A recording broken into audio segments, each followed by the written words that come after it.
Please spell your first and last name for the record before you testify. Be concise. We request that you limit your testimony to 5 minutes or less. Written material may be distributed to the committee members as exhibits only while testimony is being offered. Hand them to the page for distribution when you come up to testify. If you have written testimony but do not have 12 copies now, please raise your hand so that the page can make copies for you. With that, we're going to begin today's hearing. We're rearranging the schedule slightly. Senator Sanders is needing to be in another committee, and so we're going to start with LB 1407, Senator Sanders. And Senator Sanders, if you have testifiers that need to come in, bring them in.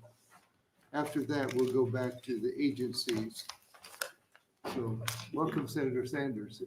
Good afternoon, Chairman Clements and members of the Appropriation Committee. My name is Rita Sanders, R-I-T-A-S-A-N-D-E-R-S, and I represent District 45, which encompasses much of the Bellevue and Offutt Air Force Base community. LB 1407 changes the term on base to include projects that are related to the base, but are not necessarily physically on Offutt Air Force Base. Previously, that term limited crucial projects that were crucial military missions due to where the projects were logistically. The new language allows for more opportunities to complete projects and grow missions relevant to Offutt Air Force Base without limitations of logistic constraints.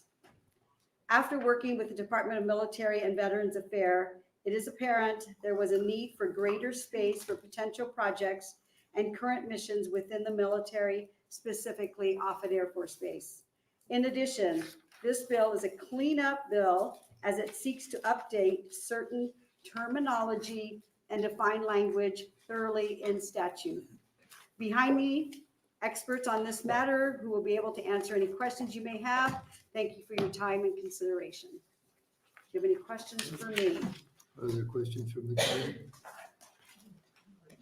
Senator Doran? Thank you, Senator Crumbs. Thank you for being here.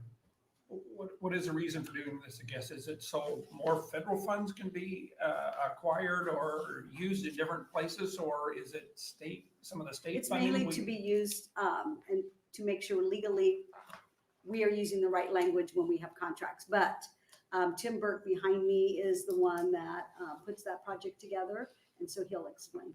Thank you. Thank you. Other questions? Thank you, Senator. Thank you. Now we would invite proponents. Welcome.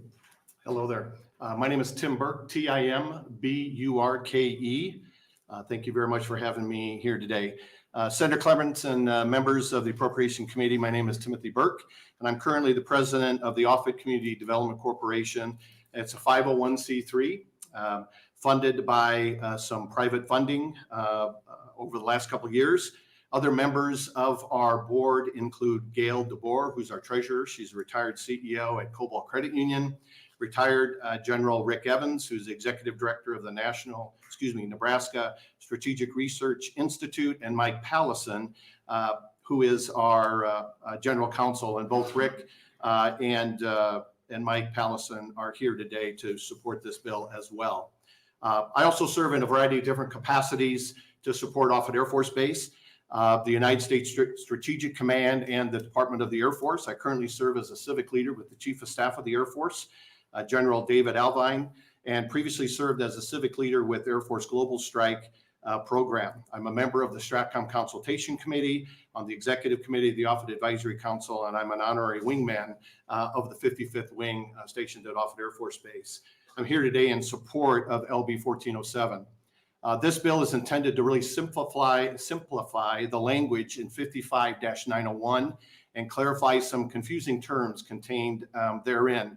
Over the last couple of years, we've had people kind of be concerned about some of the terms and whether it would limit some of the projects that we might get involved in. This bill does primarily three things. It changes the term base to installation, which is really the technically correct term within the Department of Defense. It also defines the term installations to make it clear what projects may qualify in the state. It eliminates the use of projects on military bases language and makes it more generically focused on any project that directly supports any military installation within the state. You will see the specific language also allows the use of the Military Base Development Fund for projects directly supporting military installations located in Nebraska.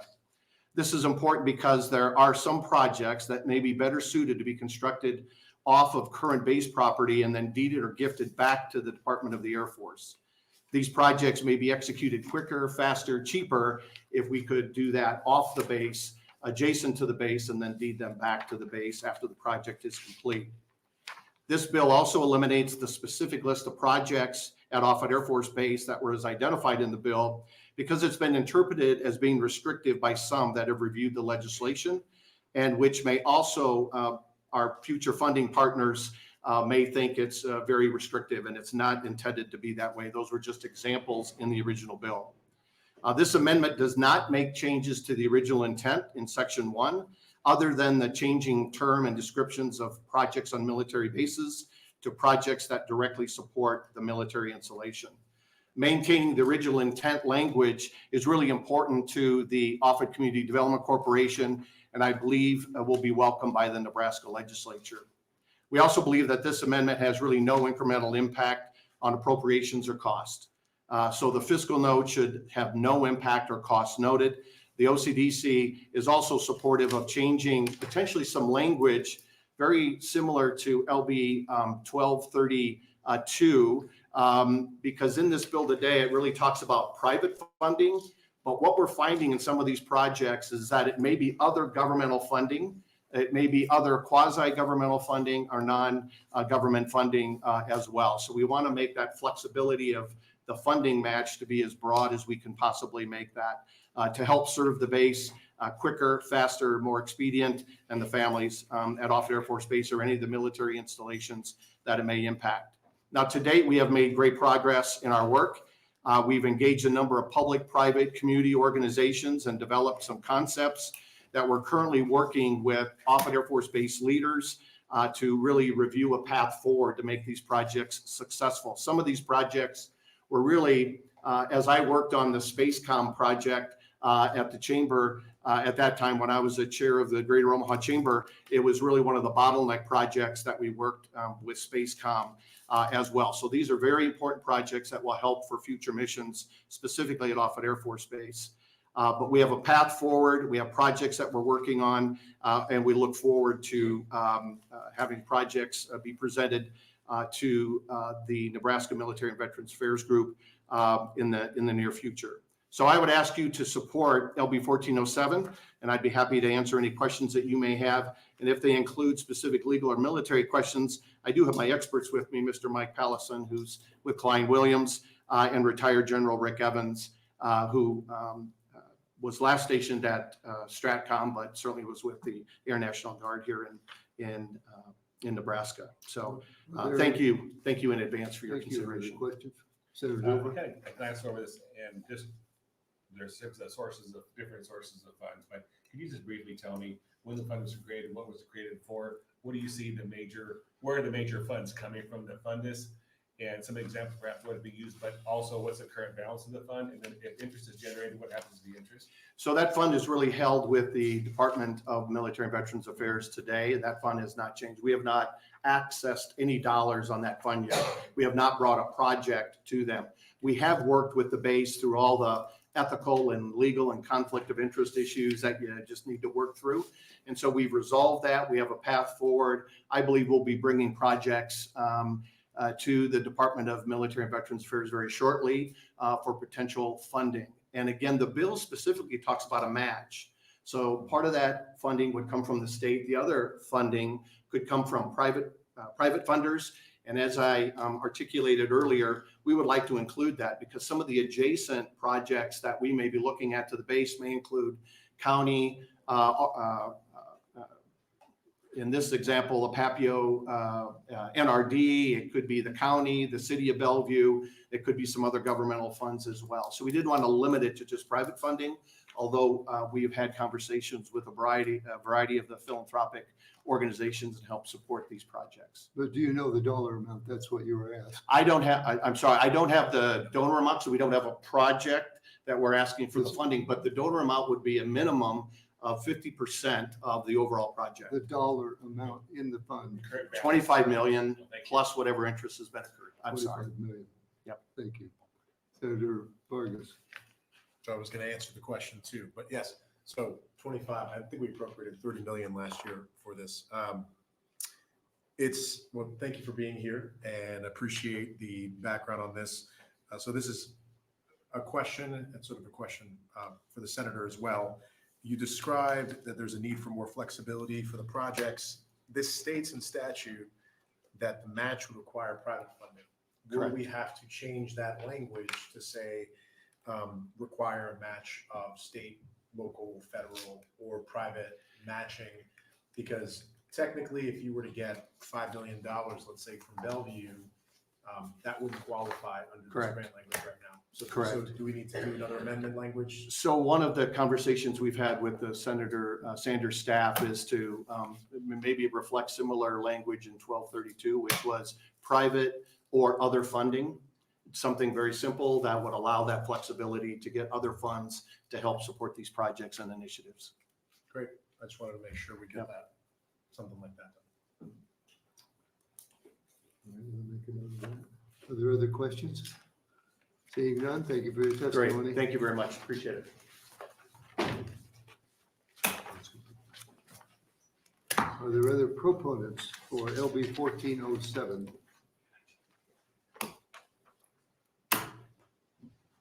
Is there anyone here in opposition? Seeing none, is there anyone wanting to testify in the neutral position? Seeing none, Senator, would you care to close? Senator waves closing. Do we have any position comments? We have position comments for the record. Proponents 1, opponents 0, neutral 0. That concludes the hearing for LB 1407. Thank you for accommodating that adjustment. We're going to switch now back to Agency 24. Department of Motor Vehicles. Is Rhonda available? Department of Motor Vehicles. We will open the hearing for Agency 24. Welcome. Thank you. Good afternoon, Senator Clements and members of the Appropriations Committee. My name is Rhonda Lamb, RHONDALAHN, Director of the Nebraska Department of Motor Vehicles. Thank you for the opportunity to appear before you today and share with you information about the mid-biennium budget request for the department. During the 2023 plate issuance cycle, the number of vehicles registered increased by 5%, which was 2% more than projected. In addition, the choice of over 20 specialty plates resulted in a 60% increase in specialty plate orders. These factors combined required the production of an additional 200,000 sets of plates in FY 23-24 and a projected additional 50,000 in FY 24-25. Thank you for the opportunity to provide information regarding our request. I'm happy to answer any questions the committee may have. Are there questions from the committee? Senator Erdman. Thank you, Senator Clements. Thank you for coming today. So some of these temporary plates are in place until they get their specialty plate. Is that what happens? So if somebody goes in to register their vehicle on the new plate year and they want a specialty plate, they can order that ahead of time and then it would be ready when they come in. If they decide they want a specialty plate when they get there, then when they order that plate, it goes through the process of ordering and production to get sent to the county. So in the interim, they may choose to get a regular plate. Then in which case for that vehicle, we've produced 4 plates instead of 2. So that happened part of the time. How long does that process generally take? So we put in our orders every Thursday, and depending on the backlog at corrections, how long it takes them to actually produce them and get them out. So if someone came in and applied for a specialty plate, could it be or would it be appropriate to give them like a in-transit tag instead of a temporary plate to save that money of making another plate? So, we currently don't have authority to give an in-transit We can that give you the dealers, authority. yeah. So there would be, I think what I prefer to call it maybe is a temporary tag or a temporary plate or that kind of a provision. And there would be some cost associated with that, but not the same cost as a plate. Paying it on paper would be a lot cheaper than trying to make a plate. Is that what you're saying? Yeah, well, it's the type of paper, yeah, that would be cheaper than a plate. Okay, You're correct. so maybe that's something maybe to consider. Thank you. Senator Wishart? Thank you, Director, for being here. What is the fees that provide for this cash fund? Where do the fees come from? So the way the plate issue and the fees work is that when somebody gets a plate, right, for this plate issuance cycle, it's a $4.10 charge per plate. That fee goes into the Highway Trust Fund. Then monies are transferred from the Highway Trust Fund to our license plate cash fund, and then we pay corrections out of the license plate cash fund. So the idea is that it's a wash. What we try to do is make sure that whatever we're charging for the plate fee balances out to what it costs us to produce license plates. The intent is not for Highway Trust Fund to make money, us make money, corrections cover their costs for production of the plate. So it's really more like a pass-through in terms of, so that's how the plates have always have been funded, by the plate fee. Okay, so if there were to be a statutory change that allowed for some type of temporary marker instead of plates being made, that would reduce the amount of money that comes out of the Highway Trust Fund? Not necessarily. So we only would bring out of the Highway Trust Fund what we needed to actually pay for the plate production. So when we get an appropriation for up to a certain amount, for a transfer for up to a certain amount, we may not use the entire amount if we don't need the entire amount to pay for what it costs us to produce the plate. If we had a temporary, either we would have to absorb the cost of that temporary tag, or we would have to charge people for that temporary tag. And then you'd have to determine where you wanted that money to go to and from so that we could pay the bill for that. But it would be less money is what we're hearing. It would be less than a regular plate. Okay. Yes, that's correct. Senator Dover? Have there been any proposed solutions to solve I think kind of an excessive amount of money spent here to tie people over until they get their specialty plate? So I think the answer to the problem, because right now we're at the end of the first year of the plate cycle, and we're starting the second year, and the counties have inventories of plates in hand. And what's going to happen is those plates are going to be destroyed. I think the answer to the problem is what is called print on demand, and that we don't print a plate until it's ordered. And then you print the plate and you send it out to the people. That's what a lot of states do. We're looking at that, and we're looking at what are the costs associated with that and how do you implement that. But there's a lot of merit to that, because when we have 90 counties that have numbers on their plates, and I'm not suggesting we go away from that. I know that's not a popular thing, but the reality is that in every county, you've got, I'll just use 20 county because that's where I live. You got 20 county plates that are farm plates, 20 county plates that are commercial plates, 20 county plates that are bus plates, 20 county plates that are passenger plates, and all the different plate types. And then at the end of the plate issuance cycle, those ones that have 20 on them, they can't be used in county 19 or county 17 or county 15. They have to be used in county 20. And so we have a little better management of that in Douglas, Lancaster, and Sarpy because of the alphanumeric. And we actually, if one county's getting low, we move inventory from one county to the next, but we can't do those in the number counties. So that's why at the end of the plate issuance cycle, we try to, obviously we don't let people order a bunch of plates at the end of the cycle. We're going to put the brakes on them, but they do maintain a certain amount of inventory. And then at the end of the plate issuance cycle, we're trying to figure out how do we reduce that, because it ends up being waste. I would be glad to work with you and sponsor a bill next session to save money. Thanks, I appreciate that. Senator Armendariz? Thank you. Thank you for being here. Mhm. Can you provide us, and maybe the counties have these numbers, how much waste then at the end of the cycle we'll be throwing away? So it's still possible that somebody could be issuing those for a late registration or something. So at the end of the cycle, I'll get with the vehicle administrator and see if we can come come up with that. Maybe Yeah. just for support of any bill that we, Right. as long as And- we have that information by then, at least we know Right. how much And waste we, this could we possibly budget save. in a certain amount for that, but, to see how close we are from what we budget and what it actually is, so. Thank you. Other questions? I think last year we made an adjustment in where the plate fee meant some was going to the general fund.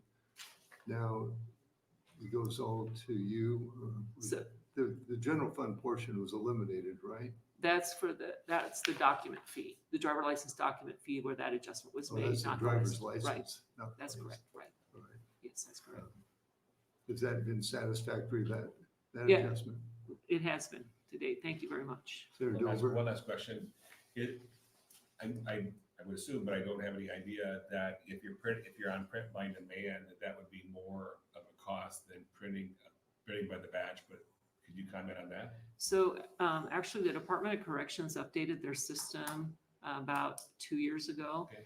And previously, they had to change sheeting and plating and all that right. each time, but their new system actually works more like a copy machine, for the lack Right. of the better terms, where, I could print a military honor plate, regular issues plate, mountain lion plate, good life plate. You can print them in any order. And the other thing in the current system is that numerical order is usually printed like, okay, A1, A2, A3. But we have if we go to print on demand, we'll have a little bit more capability there too, where we don't have to print them all ahead of time, because that caused us a little bit of issue this last cycle with the shortage of aluminum. So if we don't have to print plates ahead of time, we can get those supplies on a more gradual basis and not have to have a whole year's worth of supplies at the same time too, which eliminates and puts a little more ease on the supply chain there. Yeah, I've seen that now that you mentioned it. Thank you. Other questions? Seeing none? Thank you, Director. Thank you. Are there other testifiers regarding the Department of Motor Vehicles? Please step forward.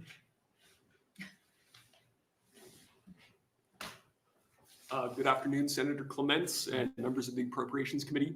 My name is Chris Morton, spelled CHRISMORTON, and I'm here on behalf of Justin Hubley, the Executive Director of the Nebraska Association of Public Employees. He's currently in Falls City and could not be here today.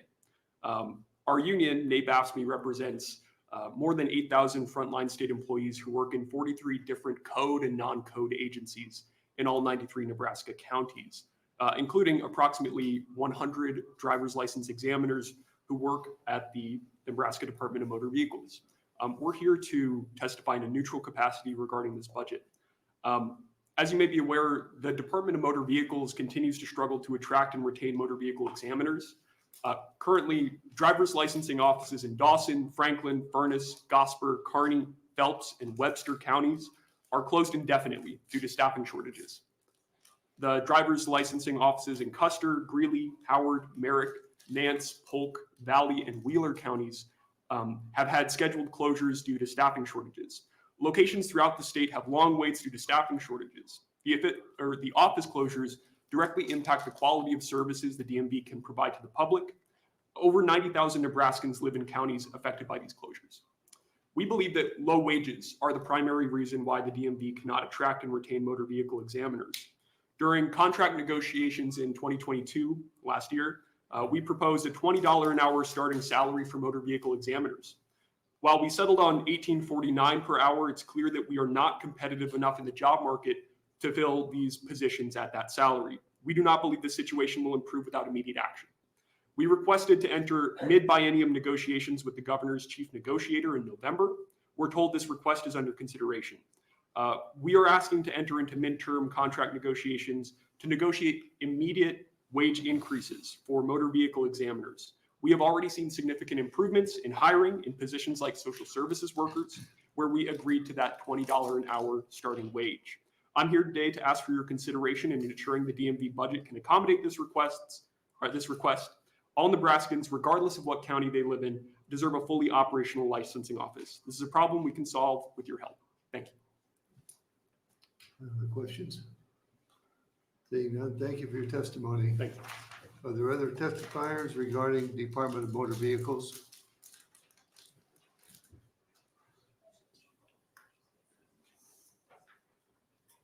Seeing none. We have no position comments.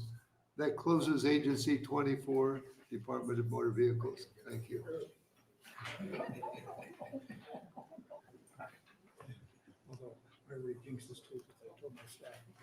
Next agency is Agency 33, Game and Parks. Is the Director of Game and Parks available? The Game and Parks, come on in.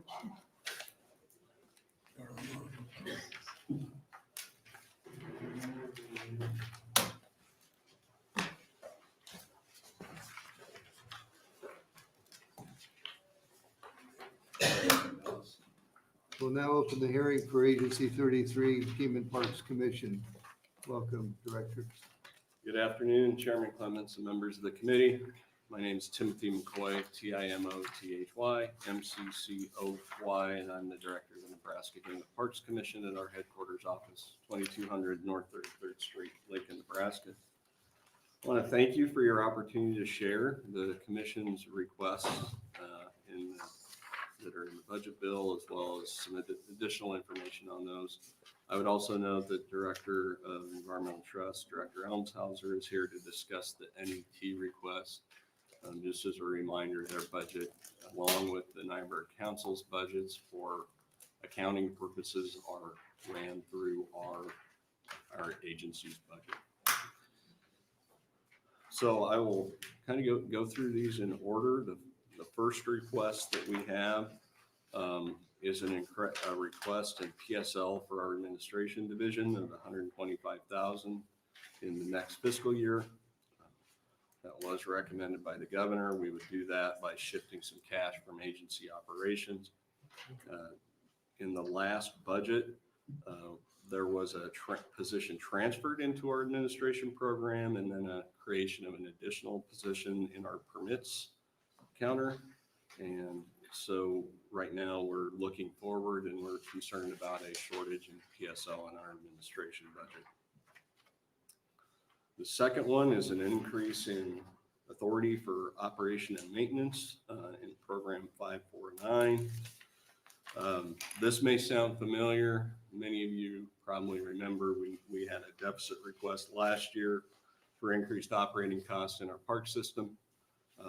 That was granted as the deficit request, but it didn't carry forward. So we're back again with that on our parks operating cost increases to cover those.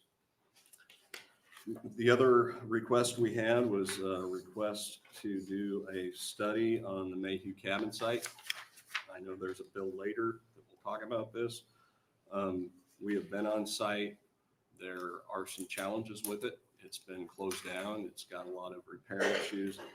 And so we had requested some funding to be able to have a consultant come in and give us an estimate of what all the needs are, and how much, and what the state and what Game and Parks would be looking at taking this on in terms of restoring it.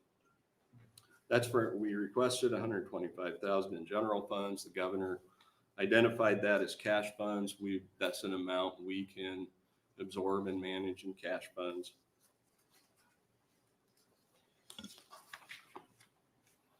The other requests that we had were some capital requests. The first one is for maintenance and repair of the Alliance District Office. This was one we requested last year in the biennium budget bill. We have a failed underslab sewer line in the office. We have a Band-Aid in place with an external vent fan, but we need to really stop that leaking in fumes and open that up. As part of this, we would also look at increasing our facilities there to potentially add a meeting room, a necropsy lab, and additional office space. Obviously, what we're able to do will depend on the budget, how much the cost is to tear the slab open and get the sewer line replaced, which will likely include removing some contaminated soil that's under that slab. The next increase is capital authority for our fish hatchery program. That would include $2.5 million for It's a total of 4 million. 2.5 million of that would be to complete the pond liner project at North Platte Hatchery. We have completed 15 of those ponds. We did not have enough capital funds to be able to do the rest of it. We're back to try and finish that. These would be lifetime funds, lifetime game funds that we would use for this as a one-time spend, as well as a request for 1.5 million at the Valentine Fish Hatchery. And part of that is to begin work to do the planning and design for a recirculating aquaculture system, which would be inside. It would also will require a new well in a building. But the benefit of the recirculating aquaculture system is in two ways. One, it's a very controlled environment. We can grow fish faster in that system. It's actually a system being used in agricultural aquaculture around the country. The other advantage is we can grow fish year round, so it adds to our capacity to be able to do more fish stocking.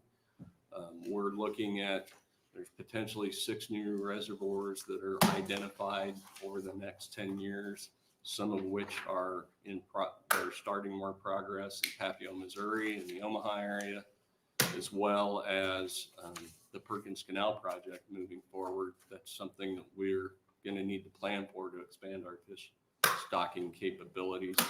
And as a reminder on that note, we stock fish in all public waters and manage fish in all public waters of the state. So that is something that is pretty important to our fishermen and I think to our communities across the state. We do that in a lot of community ponds. The last request we have was a potential cash fund transfer from the cash reserve fund to the state parks improvement program. And that would be for the Fort Robinson upgrades that were identified last year in the budget. You're probably all aware of this. There were 10 million, authority was provided to spend 10 million a year, 10 million this year and 10 million next year at Fort Robinson.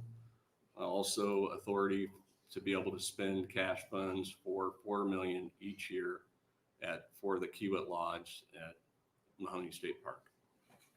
And as we looked at those projects, we are a little bit concerned of how much cash we can spend on those without putting our cash funds in a little bit of jeopardy of being able to absorb any sort of a big ricochet that we could get at any year in terms of permit sales and use of our parks and use of our fisheries areas. When we have flooding years or very cold springs, we see a big drop in some of those activities. The other sheet that I handed out is just simply a summary of the request we made on LB 1413. Those discussions happened. I just wanted you to have that information for your packets. And I would be glad to answer any questions. Other questions from the committee?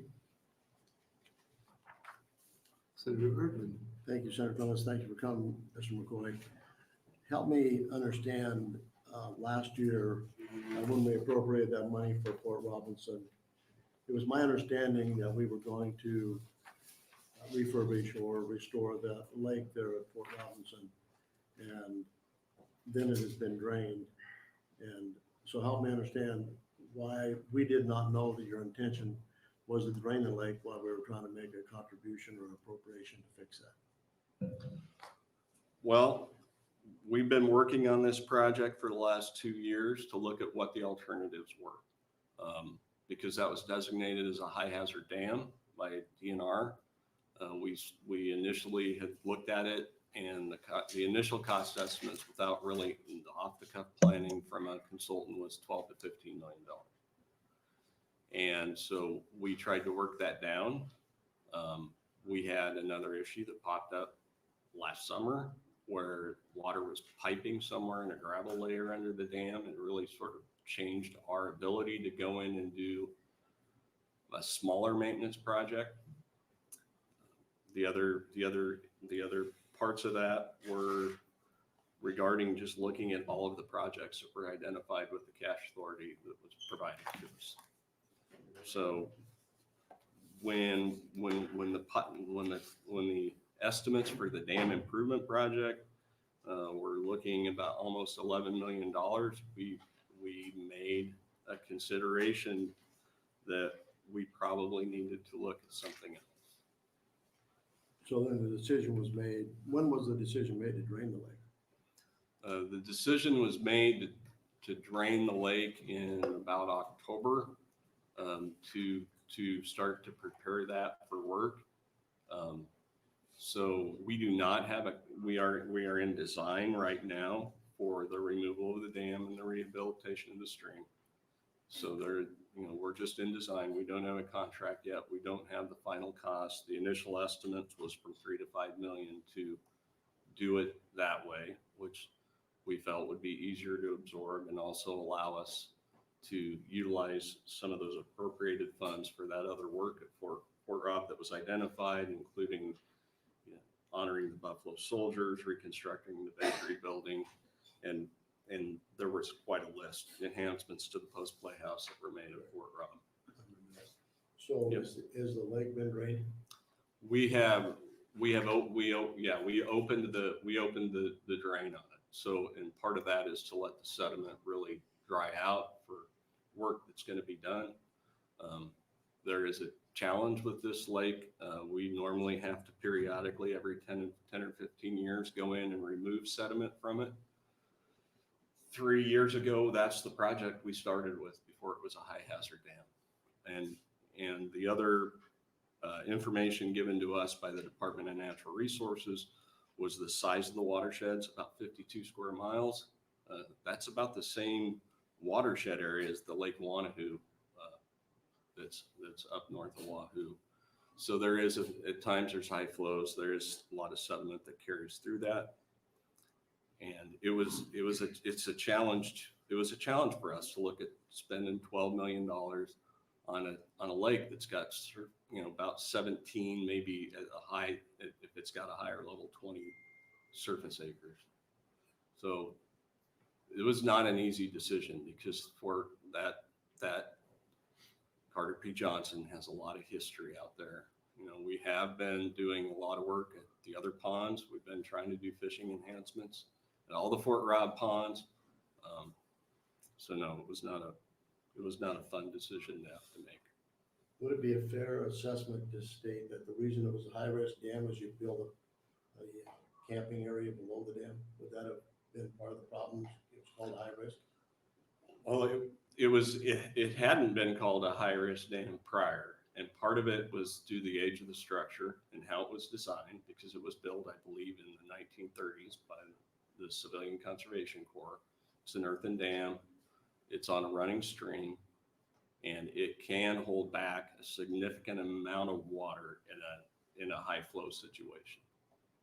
But building the campground didn't help it as far as The main campground that's influenced is the Cottonwood Campground that's down along the creek. If you've been to Fort Robb, which are the most prized sites out there because they're near the water. We've done upgrades to some of those for electrical service, but I don't believe it impacted much of the new campground that we created. And I can double check on that. If we get a big flood, it's going to affect those, right? If you get a big flood, the concern is not necessarily the amount of water coming down the creek. It is the concern of water backing up in that dam and the dam failing. And that's the real flood risks that was identified to us. Senator Wayne's not going to be happy to hear you drain the lake. He caught a really nice trout there last year. I think that was a good idea. Yeah.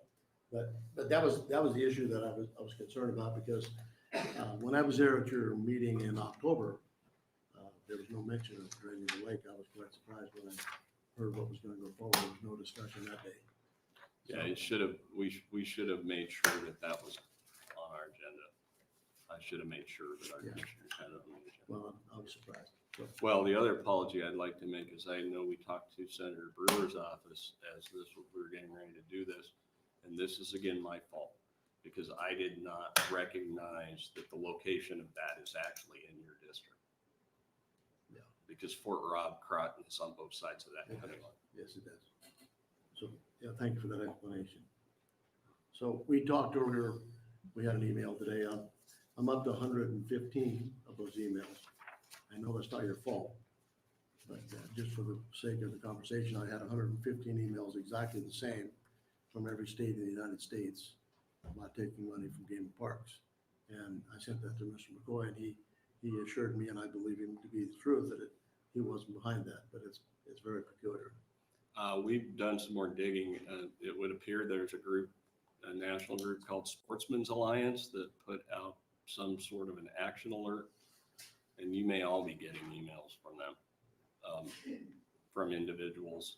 And we have, Jim Swenson, my deputy, got a hold of them this morning, tried to explain the procedures here and what was going on. I don't know if they will slow it down. The other thing that I did this morning is I went on several Facebook sites in Nebraska of Nebraska sportsmen's groups and identified there'd already been a hearing on this. The governor's office already came in and said they weren't planning on going forward. That we shared the same information about the impacts and that, we thought we were in a good place. So I apologize. Yeah, I couldn't control it, but we're trying to slow it down. And I didn't send that to you to say I was blaming you for it. That wasn't my. I didn't take it that way. Okay. I was actually glad you did because I wasn't aware. I appreciate that. So thank you for your information. I just, sometimes you and I need to sit down and figure out how to solve these issues with these landowners and the damage. And I have 3 landowners, 3 livestock producers have lost $250,000 to your mountain lions. And we need to come to a conclusion about how we're going to go forward. Because if we can solve this issue about the damages these people are sustaining, I'd let up on you guys. But I don't know any other way to force you to make a decision on how to manage your wildlife besides this. And so I'm willing to work with you, but we've got to figure out a solution. I'm tired of this, and I'm sure you are as well. It's a very challenging situation when you can't document if it was a mountain lion or if it's coyote. Yeah, I understand. And your people don't tell you the truth. And the mountain lion that killed the 5th bighorn sheep last week, did you do anything with him? That female lion was actually removed because of, there were several issues, but it was killing a mountain lion. The mountain lion was killing a bighorn sheep almost every week. And so we tried to haze that lion and it was unsuccessful. And so we took an action. Those lions have killed more bighorn sheep than cars ever thought of killing. They well may have, especially when you look at Fort Rob area.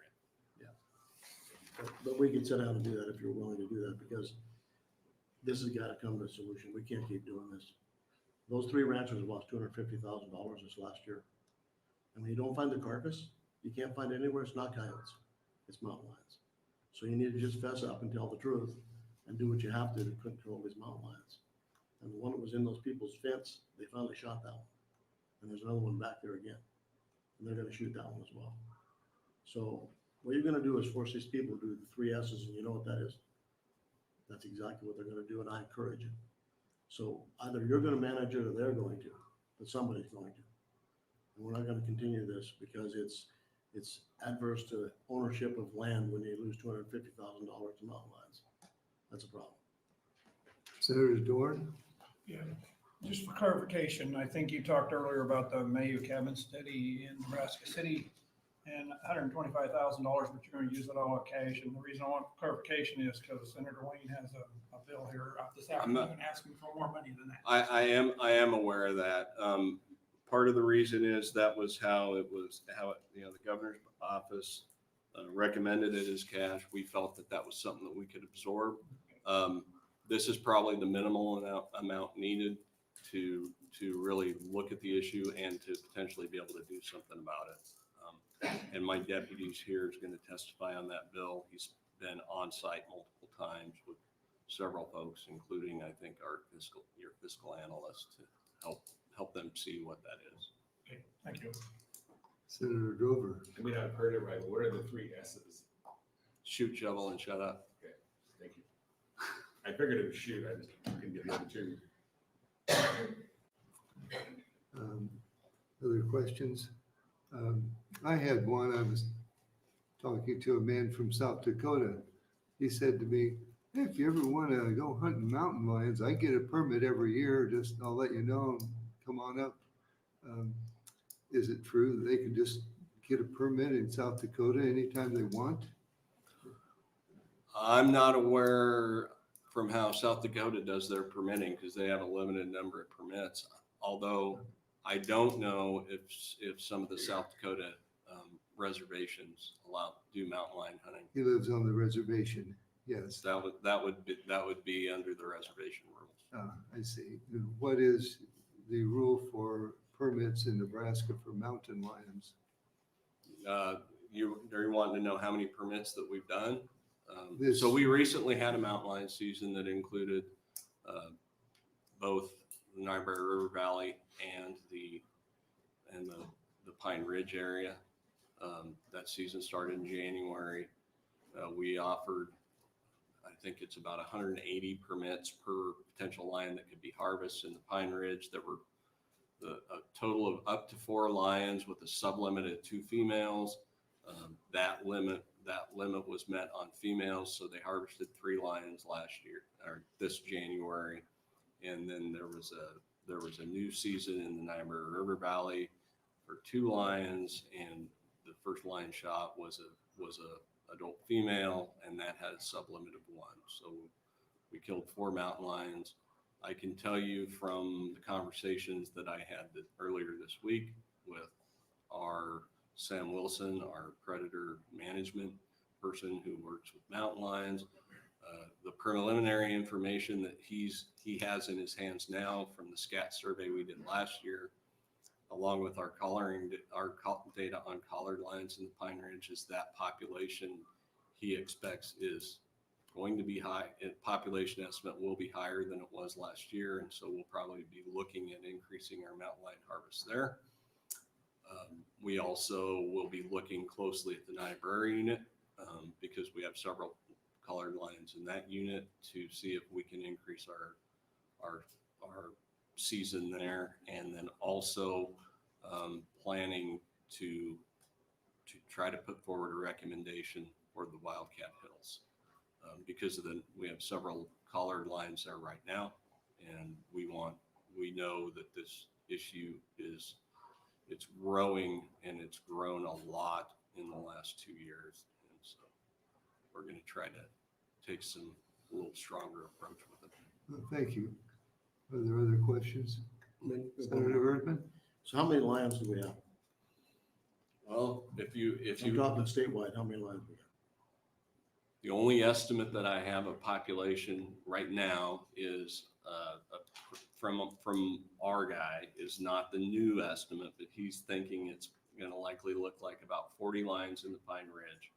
And I don't have any new data in terms of being able to estimate a population in either the Wildcat Hills or Niobrara. He is working on that, but I don't have it.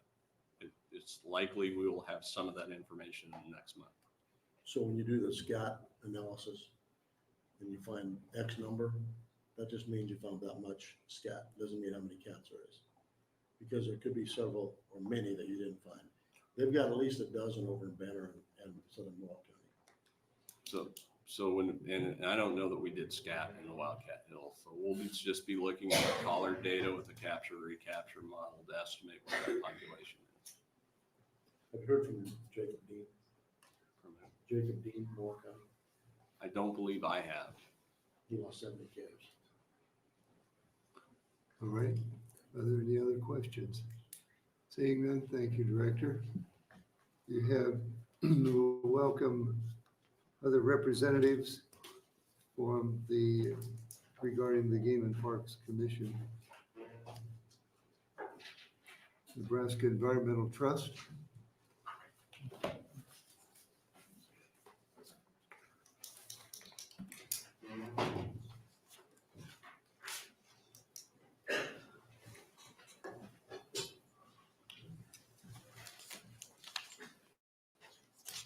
Good afternoon. Good afternoon.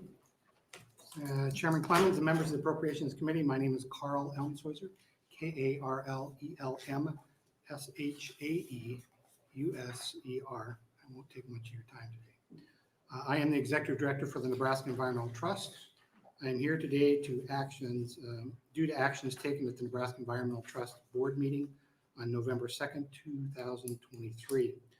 The NET Board passed a motion to make a request for an additional $5 million in appropriation for fiscal year 24-25 for state aid grants due to available NET cash funds on hand, increases in lottery proceeds, and deobligation of funds for closed state aid grants that were certified encumbrances from previous biennium budgets have increased the Nebraska Environmental Trust cash fund.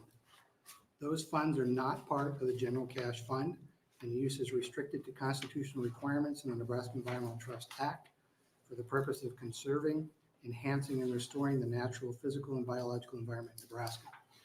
In fiscal year 2023-24, there were requests for $26,980,339 for state aid funding, but a specific limit of $20,500,000 of appropriation was provided in LB 814. With this request for additional state aid, eligible and qualifying grants could be funded. Thank you for your consideration. Other questions? Senator Erdman. Thank you, Senator. Someone's called the Senator. Thank you, Carl, for being here. So what you already have the funds, just asking for an appropriations of $5 million more. So what type of requests were turned down? Can you give me an idea what those were? So I don't have the scoring sheet. It's a great question. I can give that to you. All right. But there's a certain scoring if they don't meet that scoring criteria. So at this point, this particular year, we got to a certain point on the score. It could have gone farther if additional funds had been there. What's water projects or? Right. There's a variety. Right. So we're giving higher priority to higher scoring projects. I don't need to know the exact, but I'd like to kind of get a feel for what was turned down. Sure. That'd be helpful. Okay, I can do that. All right, I'll make thank sure you. and get that to you. Other questions? Seeing none, thank you for your testimony. Thank you. Are there other testifiers wishing to comment about Agency 33 Game and Parks Commission?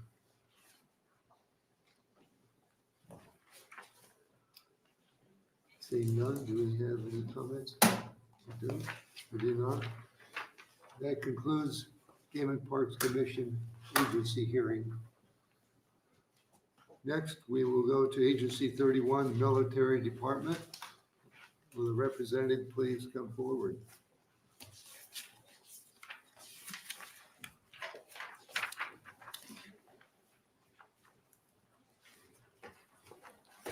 Good afternoon. Good afternoon, Senator Clements and other members of the Appropriations Committee. I am Major General Craig Strong, C-R-A-I-G-S-T-R-O-N-G. I'm the Adjutant General of the Nebraska Military Department, and I'm here today to discuss the Nebraska Military Department's budget. I would like to thank the Governor, Governor Pillen, and the Nebraska Legislature for their continued support and generous funding for the Nebraska Military Department. Before highlighting a few key areas of significance within the budget, I'd like to provide the committee with just a quick high-level overview of the Nebraska Military Department and its components. The Nebraska Military Department consists of three entities: the Army National Guard with an assigned strength of approximately 3,200 soldiers, the Nebraska Air National Guard with approximately 1,000 airmen, and our emergency management professionals who encompass the Nebraska Emergency Management Agency. The Nebraska Military Department receives over 90% of its budget from the federal government to perform its missions. The remaining 10% is generously funded by the state. The federal government helps cover the costs of maintaining our equipment, our training, and also covers the military pay and benefits that our soldiers and airmen receive. The remaining 10% is generously funded by the state, which allows the Nebraska Military Department to fund construction projects, salaries, and other programs not covered by the federal resources. Funding for NEMA is a mixture of federal grants and state contribution. This blended funding provides our department flexibility on how to best address the needs of Nebraskans before, during, and after environmental and man-made emergencies. The Nebraska Military Department consists of 5 programs. I'll run through those quickly. Program 544, which is the Nebraska and State Guard. This is the operating budget for our Nebraska, for our National Guard, our Air National Guard and our Army National Guard. It consists of operating costs, employee salaries, employee health insurance, Department of Administrative Services rates and assessments, and the State Tuition Assistance Program database. Program 545 is our emergency management operating fund. It appropriates to cover NEMA's operating costs. It also covers the cost of our single engine air tanker, our SEAT, which is an aerial suppression capability for wildfires, and a 50% cost share on the requirement by the Federal Emergency Management Agency for the administration of our Emergency Management Performance Grant Program, which covers DAS rates and assessments, employee salaries, benefits, health insurance, and the transfer of recently the DAS Continuity of Operations planning position under NEMA. Program 548 is our Guard tuition reimbursement, and this is an incentive program that we provide for recruiting and retention. It's state funding in the form of aid to pay for National Guard members to have their tuition covered. The 2024 deficit bill reflects the agency's request and the governor's recommended increase to the general fund appropriations of approximately $200,000 per year for this program. Our ability to utilize the additional funding is really predicated on the passage of Senator Lippincott's LB 52, which is currently on final reading. That would remove the cap that currently exists to address that shortfall. Program 192 is the governor's emergency fund. The governor's recommendation to reduce the carryover appropriation from FY 2023 into 2024 by $20 million. This carryover will not have a negative effect on our current or known obligations. The majority of the state funds are used for state cost share requirements for FEMA, disaster assistance programs, state declared disasters, fire response, and miscellaneous emergency responses. Finally, we have program 191, which is the governor's emergency COVID fund. It is used to support the Americans Rescue Plan Act, ARPA Emergency Response Assistance Plan, the Emergency Rental Assistance Program, and the Homeowners Assistance Fund program with the federal funds from the U.S. Treasury. The governor's biannual budget for the Nebraska Military Department provides critical funding for several of our priorities, including increased appropriations for the National Guard tuition reimbursement. Aside from that stipulation, I've assessed our budget as adequate, and we appreciate the support. Senator Clements, Chairman, and other members of the Appropriation Committee, thank you for your continued support, and thank you for the opportunity to testify today. I will now stand by for any questions you might have. Are there questions from the committee? Senator Erdman? Thank you, Senator Clemens. Thanks for coming today. So the 200,000 annual that's going to be added to the tuition, how many guardsmen will that help with? I don't have the exact number of soldiers and airmen that it provides assistance for. I will tell you that the number of state has increased over time, and also the our buying power is less than it used to be for those costs. So that has contributed to the increase because of increased rates in tuition and cost of going to school. Do you know what the average tuition may be for a guardsman who goes to college? How much help do they get from this program? I didn't bring that with me, but I can make sure you have that. Thank you.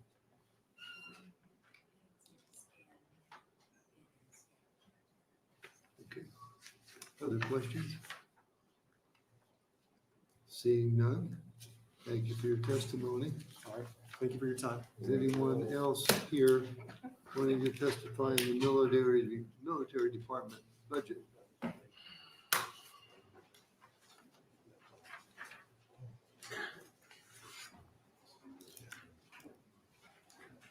Well, seeing none, do we have any comments? We have no comments for the record. So that concludes the budget hearing for Agency 31 Military Department. Next up is LB 1233, Senator Wayne.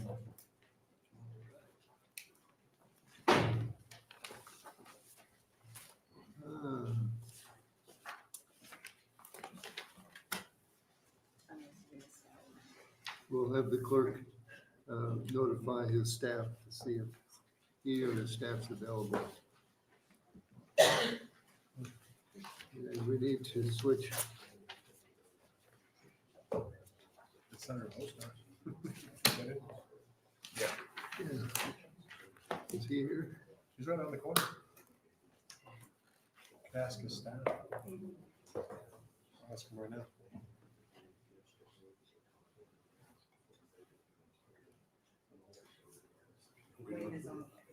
Oh, he is? Oh, never mind. Senator Wayne is on the way.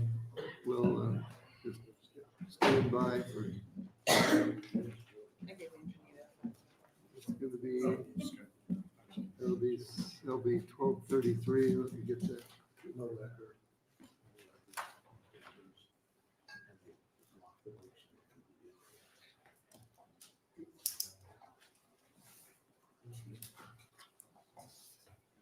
Please remove sections 30 and 30.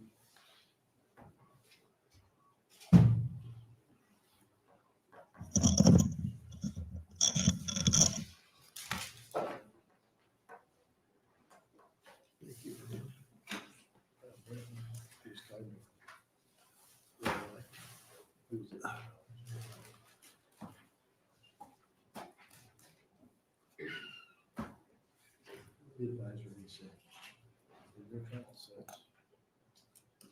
you want to do something with this information. And we'll come back and tell her what it says. She said, he said, "That's exactly like that." She said,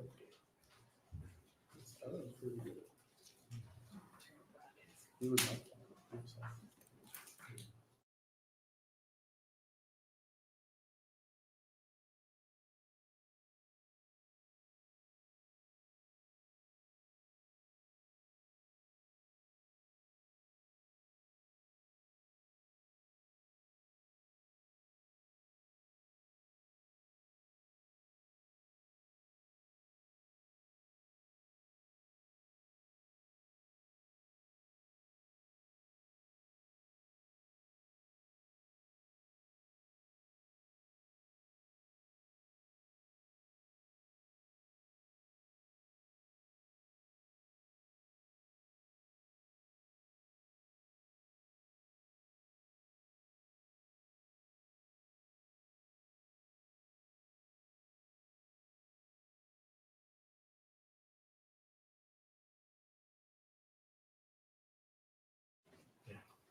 Is that the one you want?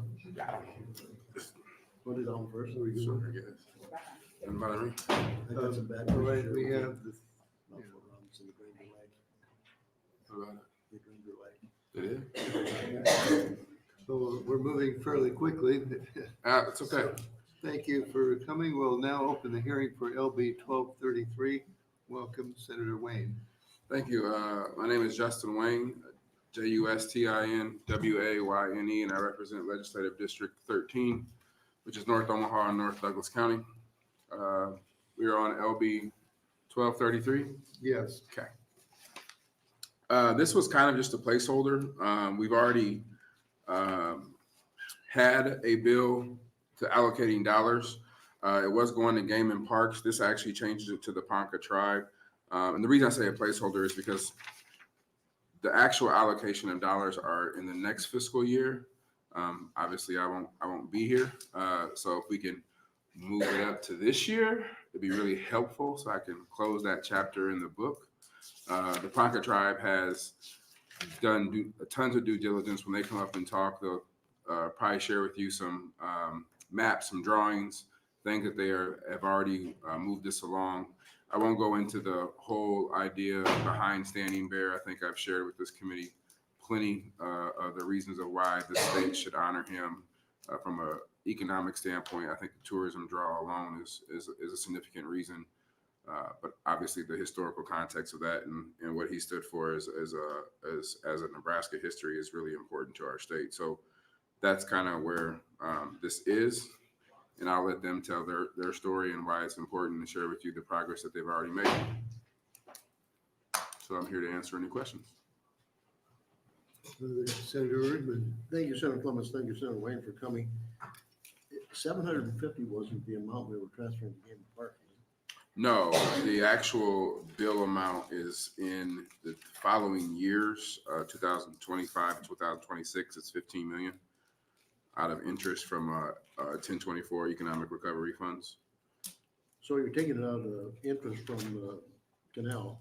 How much interest is in there that you can continue to suck the water out of the money? Well, it's each year for 3 years, and it's only for 3 years. And so 2025 and 2026 is up to 15 million for that. And again, the reason why I introduced this bill is wasn't sure of the economic, what we were facing as a legislature. And it's kind of more of a shell bill, but I also wanted to introduce the concept of it going to Ponca Tribe, not to Game and Parks directly on parkland. It's a couple miles difference from where the park is from where the Ponca would like to do it. So. Bad news is they drained your lake where you caught that big trout. No, I didn't catch it up. I didn't catch it up on the top one. I caught it on the bottom. Yeah, on the bottom Well, three. good news So is still there. okay, so I still got some good news for trout fishing. I appreciate it. I see the language here said the Game and Parks Commission shall consult with the Ponca Tribe of Nebraska. So it's still going to be a joint operation apparently. Yeah, that's, again, this is kind of some shell language. And again, the biggest deal was moving it from 25 to 26 to 23 to 24. We are still in conversations and having conversations with the governor, Game and Parks, and the Ponca Tribe to figure out exactly. And before, obviously, this is the floor, I'd have that worked out ahead of time with the governor's approval. All right. Other questions? Seeing none, are there proponents for LB 1233?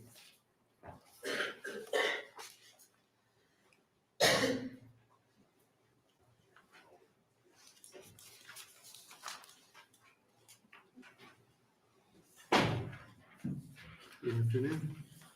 Good afternoon, Senator Clements and Appropriation Committee.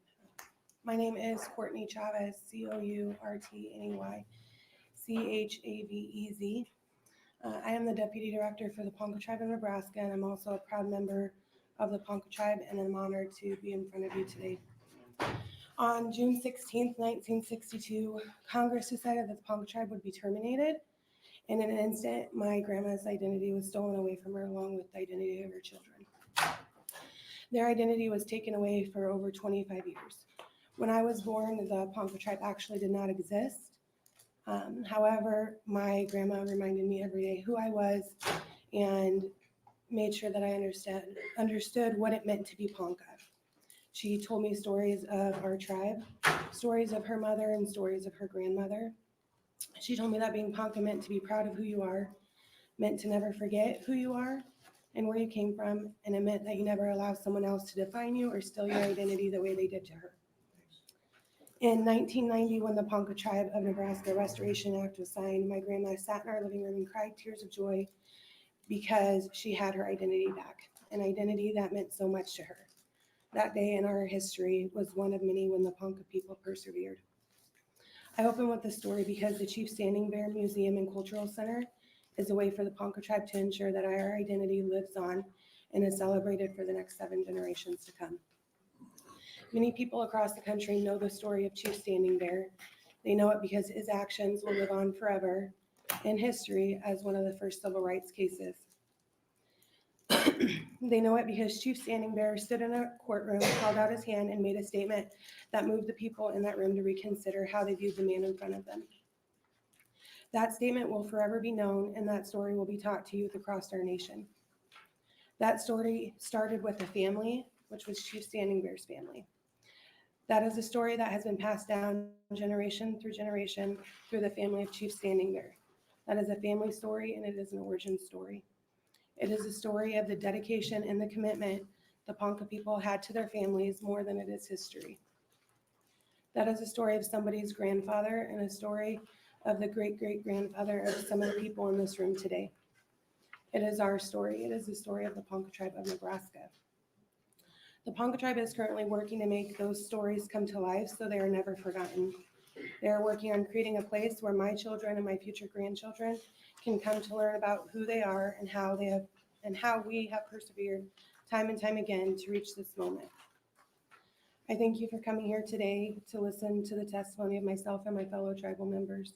I hope you will walk away from today understanding the significance that Chief Standing Bear has to the Ponca people and what the Chief Standing Bear Museum and Cultural Center will mean for our people, our ancestors, and our future generations. Thank you for your time today. Are there questions from the committee? I see these maps here.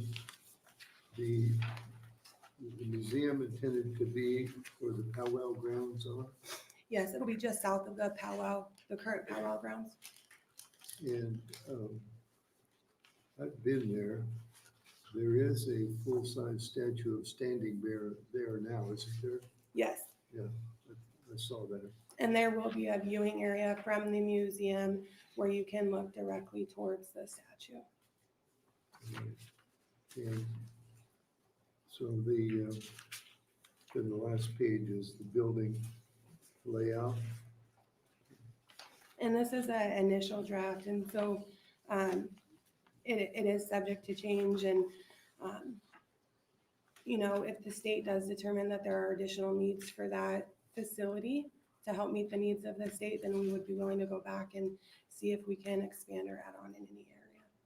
Has there been a cost estimate prepared for these drawings?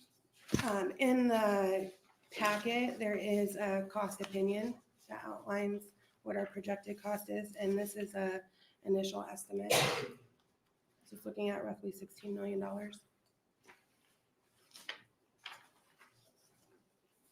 15 million, 16? 16? Which page is that? That is the second page, right after the timeline. Oh, I see, thank you. Any other questions? Seeing none, thank you for your testimony. Thank you.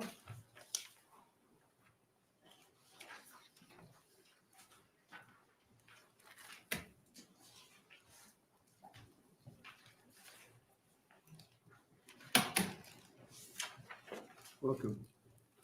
Good afternoon, Senator Clements and the members of the Appropriations Committee. My name is Shauna Carpenter, SHANNACARPENTER. I'm a member of the Ponca Tribe of Nebraska, and I serve as the District 3 representative on our tribal council, which is the Lincoln area. Today, I'd like to share with you the progress and the steps that our tribal nation has taken to establish our very own Chief Standing Bear Museum and Cultural Center. In September of 2022, the Ponca Tribe began its journey towards preserving our identity and making it take shape, and is now on the verge of becoming a reality. It was in September of 2022 when the Ponca Tribe was awarded a grant from the Shakopee Nation to aid our tribe with architecture and engineering services for this important project, a museum honoring the legacy of Chief Standing Bear. Since then, we have been working diligently to ensure our vision takes shape. The progress we have undertaken thus far includes requesting proposals from A&E firms, highlighting their qualifications, A&E firm selection, contract negotiations, site selection, site tours, architectural programming, spatial relationships, and we are currently working through the schematic design portion now. While we have made significant progress, we are aware that the road ahead is still a long one. Over the next 6 months, we anticipate finishing up schematic designs and obtaining design drawings, recruiting a construction manager at risk, and finalizing our construction documents. In the fall of this year, we are hopeful that we will be able to go out to bid for subcontractors and have construction work begin in our homelands in Niobrara, Nebraska. Our tentative grand opening is slated for May 12th, 2026, which is a significant date to the Ponca people, and it honors the memory and courage of our Chief Standing Bear and marks the anniversary of that victory. I share all of this with you to demonstrate the progress that we have made in achieving our shared goal of having a place designated to honor Chief Standing Bear. And certainly this body can agree that duplicate efforts in which the state also builds a museum does not make sense, and working with the tribe and the progress that we have already made would be more appropriate. Thank you so much. Other questions? Seeing none, thank you for Thank you coming. for your Thank you time. for your testimony. Are there other testifiers regarding LB 1233?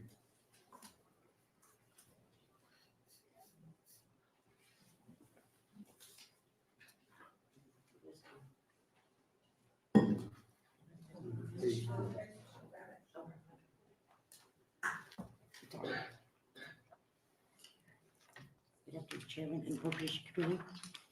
I want to read for a member, he's an elder and a former chairman, Mark Denska. My name is Susan Baker, and I am the vice chair, not vice chair, secretary of Ponca Tribe, Nebraska. And Would you spell your name, please? oh, I'm sorry, SUSANBAKER. Thank you. Good afternoon, and thank you for your time today. As a former chairman, you've heard from my fellow tribal members and the history of our tribe, our progress towards building a museum honoring Chief Dunneberg, and our belief that it makes the most sense for our tribe and to build a museum. I'd like to share with you why we believe that it is our best equipped to build a museum. There are ancestral belongings that are in the possession of the Ponca tribe that hold these stories that we want to share with our community and our communities as well. There are items that are currently not in the possession of the Ponca tribe that should be. A goal of our museum is to bring not only just to tell our story, but also to get the stories back indeed. This includes tracking down our stories that have been lost, sold, traded, and sold, and bring them home where they belong. To bring them to a place where the Ponca people once called home, bring them back to the families they belonged to, and allow them to be shared with families that long to see them and hear them. The Chief Standing Bear Museum and Culture Center that the Ponca tribe is in progress of creating will meet so many of the needs for the tribe. Not only will it be a place where these items can be protected and honored, but it will be a place where families can come together, where lessons can be taught, and where our culture and our traditions can be restored and preserved. I want to thank you for your time and consideration. Thank you. Are there questions from the committee? Seeing none, thank you for coming. Thank you. Thank you for your testimony. Additional testifiers on LB 1233, please, for proponents.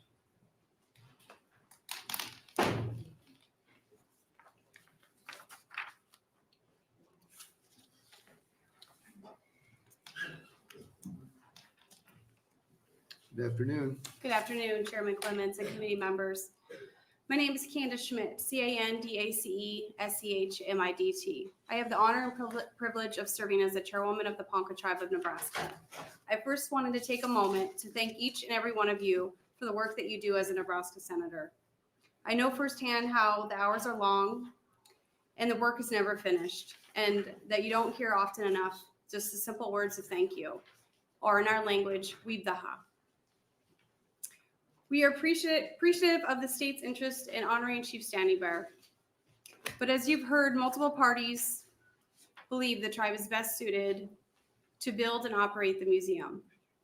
That said, given the state's clear interest, we come before you today to ask that you amend this bill to offer an appropriation by way of grants or aid distribution process to the Ponca Tribe of Nebraska through the Game and Parks Commission.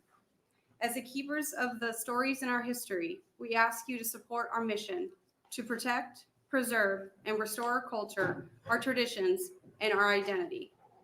Supporting the Ponca Tribe and building the Chief Standing Bear Museum and Cultural Center to honor him and his work will also honor all our relatives and ancestors that helped get us here today, to a time in history that will forever be a part of Nebraska's history.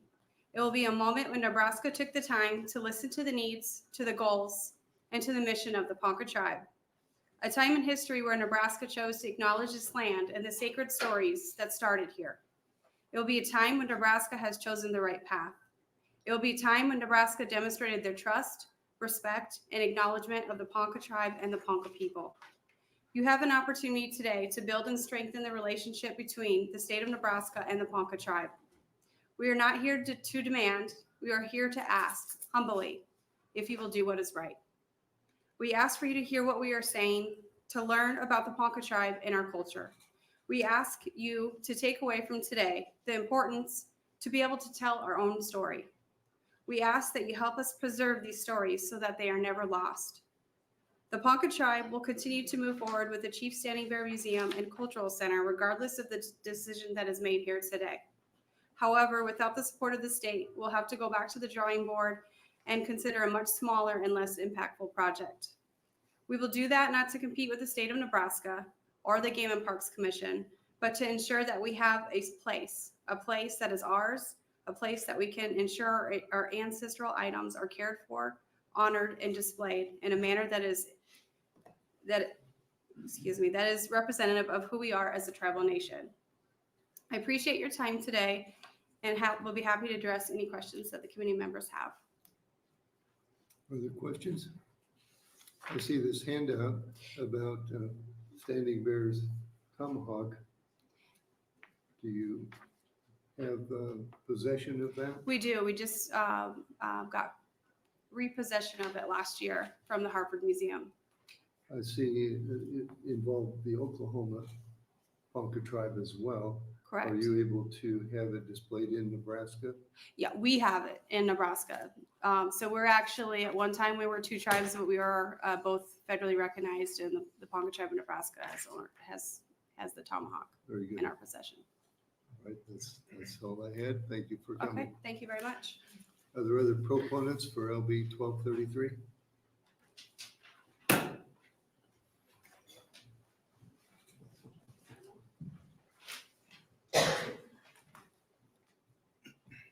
Welcome. Oh, thank you for having me. Good afternoon, Senator Clements, my relatives on the board. So my relatives asked me to come today to ensure that the generations are thought of in this endeavor. Would you start with your name? And Oh spell yeah, again? my name is Steve Larvie, STEVE LARAVIE. I'm the grandson of Mochu Nojing, and he is the son of the drum. And so, and also one thing that is important to make mention is that our people lived by a code of brotherhood. So there was many leaders involved. And so I come here today to ensure that there is a place for our generations, a place where our cultural identity can be safe and can be lived.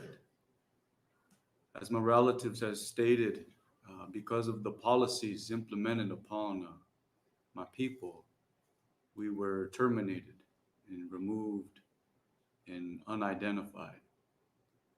And so it took time, and it took the work of many of our grandmas and grandpas to ensure that there was a status so that our people could have a place and a recognition. And so this land that was given and dreamed to my people is known as what you know as Niobrara. But it is a holy land. It is the land where the names of my grandmothers and grandfathers were birthed from. It is the land that ensured that we had life. And so it is important that whatever lodge is built, that it includes the consultation of the Ponca people, whether it be in the lands of the state park, the lands of what is recognized for the Ponca. It was all originally theirs. And so think of these things as we think generationally. And again, I thank you for your time and for all the work that you do with my people. It is important. So thank you. Thank you. Are there any questions? Seeing none, thank you for coming, Mr. Larvie. Yes. Thank you for coming. Yeah, thank you. Next proponent for LB 1233.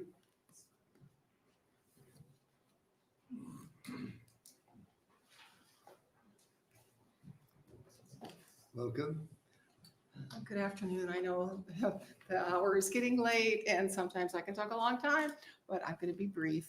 I just wanted to say for the record, my name is Judy Gashkabos, Judigaishkibos. I'm the Executive Director of the Nebraska Commission on Indian Affairs, and I am a proud member of the Ponca Tribe. So today I rise in support on behalf of the Commission on Indian Affairs and all our tribal nations to support the Ponca's opportunity to have a museum at their homelands, and working together with Games and Park is administering the fiscal funds. I think that that's a win-win opportunity. And as I heard all of my relatives testify, I'm so proud of our young leaders today. And I think it's really commendable of what has happened in the last years that the tribe has found funding from our relatives up in Minneapolis. The Mdewakanton Shakopee Sioux have funded some of the initial work for the tribe. So with what you would fund here, that would help the tribe to have the museum on our tribal lands near where Senator Clements, you said, our standing bear, like the one on Centennial Mall and like the one in the U.S. Capitol is. And you were there with us when that was unveiled. So 2 years ago, the legislature gave funding to support a movie for Standing Bear. That movie is going to start being filmed this next fall, and we hope that it will be done perhaps to coincide with the opening of the museum.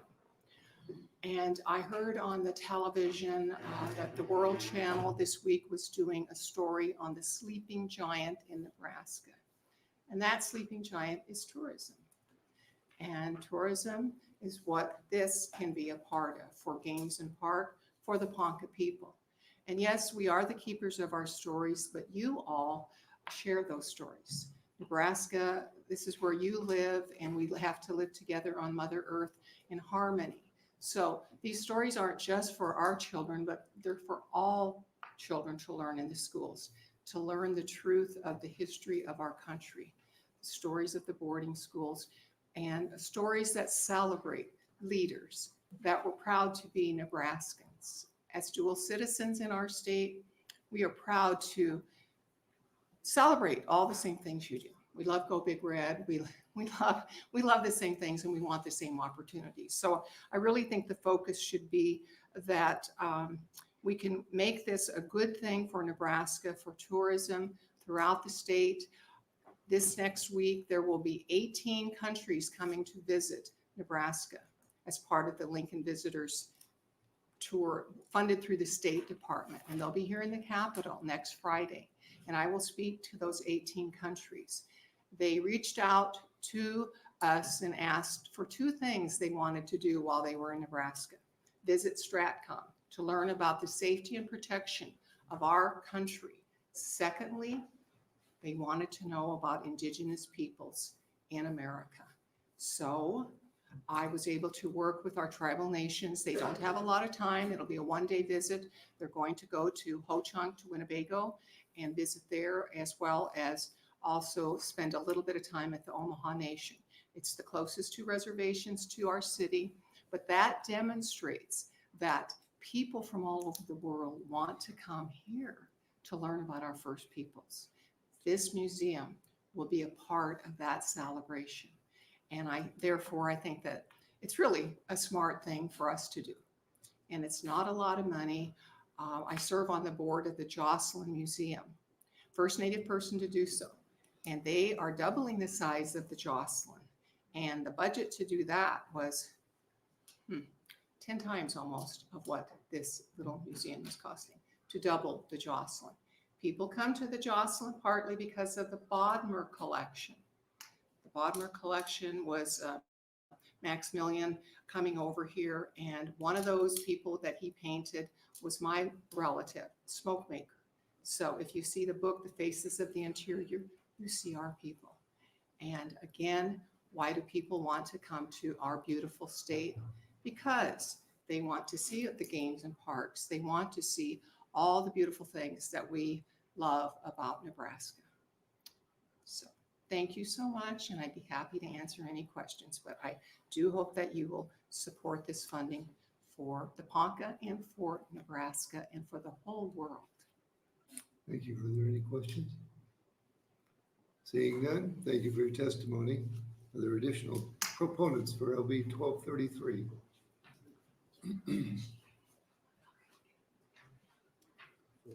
Seeing none, is anyone here wishing to testify in opposition? Seeing none, anyone here in the neutral capacity? Seeing none, Senator Wayne, would you like to close? I'm just here to answer any questions, and remember, this is part of the package to preserve the third.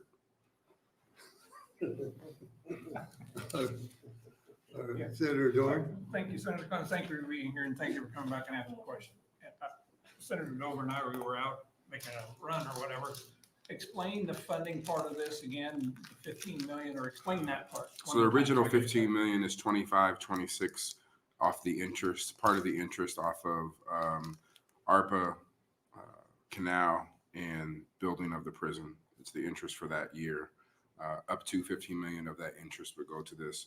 We slashed that and put it into this year's budget. The main reason was if we can get it done earlier, it saves construction costs.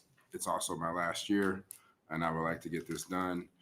So it was just a placeholder to see if there was funds available this year, and then also make sure we add the language about working with the Ponca tribe. And I see they're asking for this museum to be built on Ponca land, working with Game and Parks. Have you looked into the legality of that? Can we do that? So yeah, so that was the issue we ran into 2 years ago when we first started having this conversation. What I can say is it appears the Game and Parks and the governor's office, this particular governor, is more receptive to allowing a grant to be built outside of there. Last time it was just political and we couldn't work out all the details. But now that the tribe has moved farther along with their plans and they're planning on doing it anyway, this would just help it be better. My understanding, the governor's a lot more receptive to that. Instead of having a competing museum down the road 5 miles, it might make sense as a state to be more efficient. All right. Thank you. That's all I had. Any other questions? Seeing none, do we have position comments? Have come out comments for the record on LB 1233, one proponent, opponent 0, neutral 1. And that concludes the hearing for LB 1233. Next, we'll open the hearing for LB 1239. Senator Wayne. Thank you. My name is Justin Wayne, JUSTIN WAYNE, and I represent Legislative District 13, which is North Omaha and North Douglas County. This is part 3 of Preserve the Third. If you'll recall, last year, the Preserve the Third Act consisted of Fort Robinson, Chief Standing Bear, Ponca area, and then this part in Nebraska City. And the whole purpose behind Preserve the Third was to preserve the Nebraska history and to increase tourism. The Mayhew cabin, there have been a lot of talks with Game and Parks, and I believe somebody from Game and Parks who's been involved in those conversations will be here. Now it's just more about, because of some of the issues with flooding that happened a long time ago and other things, the state wants to make sure that we have our due diligence done before we acquire the property to make sure there's no additional liability. I think in the governor's budget, there was $150,000. I'm asking for $225,000 because I wanted to have it done by the end of August, which is probably not feasible underneath my bill. But again, it's my last year, so I want to close the loop on as many things as I can. So I'll give them until September 1st. Other questions? Senator Erdman? Thank you, Senator Clements. Preserve the Third. Only about 20% of what we're spending money on goes to third district, right? Of this, no, Fort Robinson got 20 million. Ponca got 15, so that's all third district. So they got 90+% of the. Ponca in the third district. According to No, yeah. No, it's in the second. Nope, it's in the second. I was thinking of decay and all that. Yep, in the second. So 20. Well, That's right, say the second. Save the second didn't have the same rhyme, so we went with preserve the third. So have you been to this place, this cabin?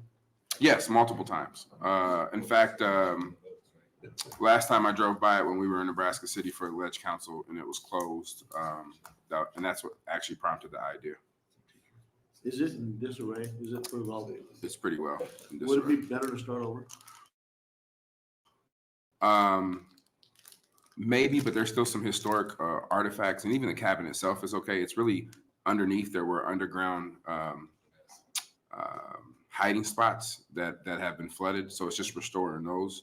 But the site due diligence is more about the entire structure around. So yeah, it's still preservable the way it is. We just need to, before we acquire it, we should do our due diligence. Is the 225,000 just to acquire the facility, or is that to refurbish it? No, it's just to do our due diligence on it. My understanding, the nonprofit who owns it is willing to grant it to us. So it wouldn't cost the state anything, but I don't want the state to take on a liability. So you can rebuild it for 225? No, we can just make sure that we're not taking on a liability that can cost us millions. It may cost us millions to rebuild it. It may, and that's what this 225 is, to make sure. There's no point of us receiving a donation if it's going to create a liability on our end. Okay, thank you. So it's really a feasibility study, what we're doing. All right, other questions? Seeing none? And I have 2 bills in judiciary, so I would not be here for questions. All right, are there any questions? Save the third. Preserve the third. Save the second. I said the second. What about the first? You don't count. First. Save the second, preserve the third, defend the first. Thank you, Senator Wayne. We now invite proponents for LB 1239. Other proponents? Seeing none, are there opponents on LB 1239? Seeing none, is there anyone here in the neutral capacity? I thought so.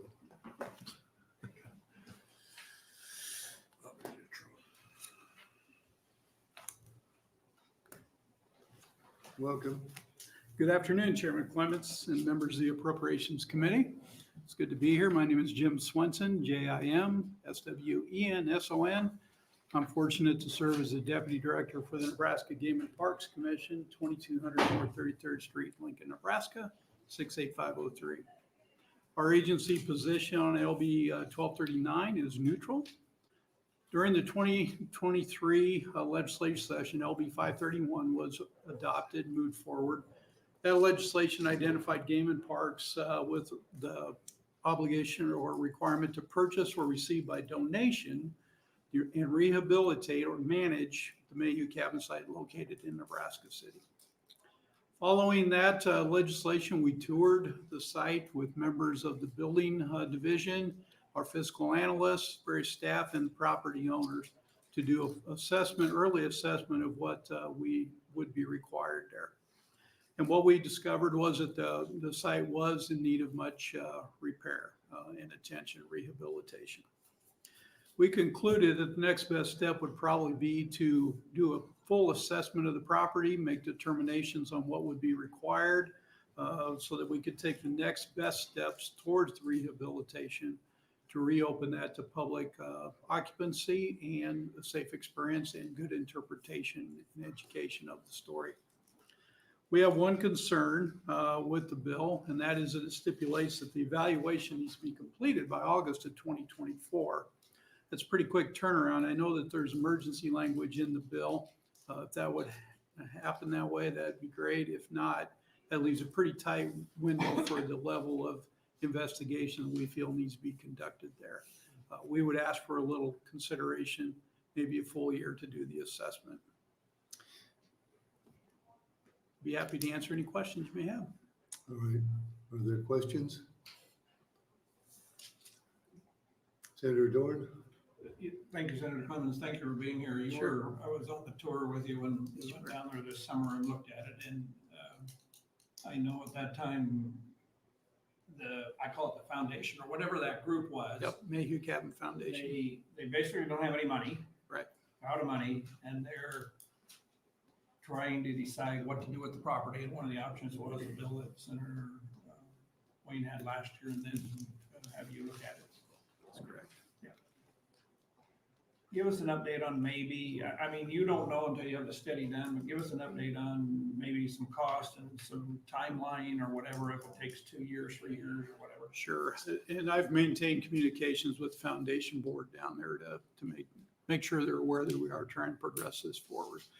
You know, the first thing, of course, is the assessment. I think it's going to require a thorough assessment given the condition of not only property, but all the infrastructure there.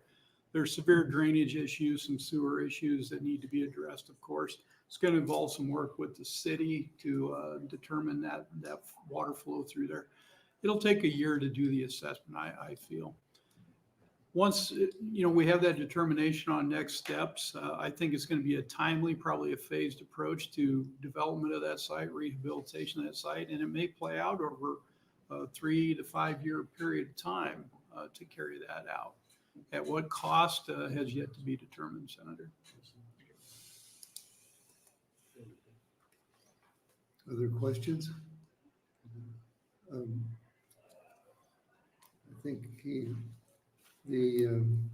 Senator Wayne said that there was $150,000 allocated to date. How much of that has been spent to date? It's actually $125,000 as part of our mid-biennium request, Senator, and we have not spent any of those dollars yet. We haven't had them approved yet. Okay.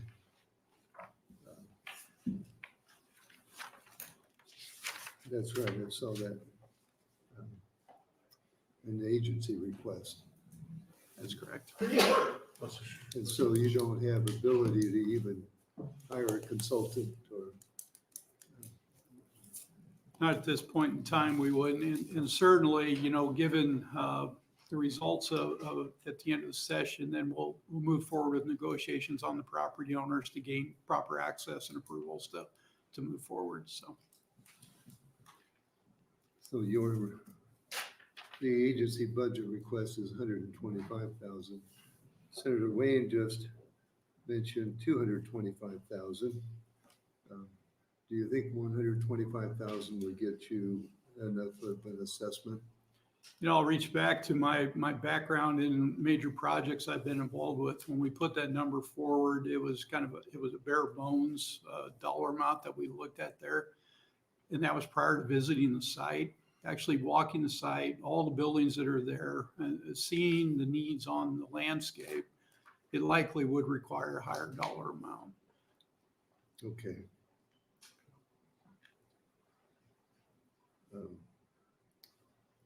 Thank you for that estimate. Give us a kind of more of an idea, at least, of what there are several buildings there then.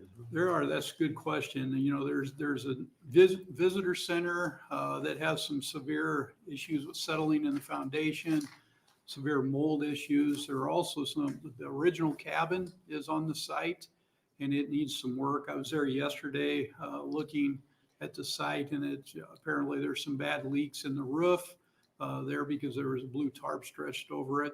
So that would need a lot of consideration. The tunnel network that's under there is not safe. It'd have to be evaluated and certainly addressed. There's also a AME church, a one-room schoolhouse, a railroad depot on the site. Those all have a connection to the story that is interpreted there. There's also a barn for storage on the site. So there's quite a few buildings. Was that the size of a city block or how much? Well, it's a little bigger than a city. It's not an entire city block, but it's pretty deep property. I'd guess acre and a half, probably all total, sir. I know, I remember being in John Brown's cave when I was a kid taking tours down there. I do as well. I have those same memories. You're talking about. down below. Mhm. As part of the Underground Railroad, is that right? That is correct, yes. All right. Any other questions? Seeing none, thank you for your Thank testimony. you very much. Did you read John Brown? He wasn't there.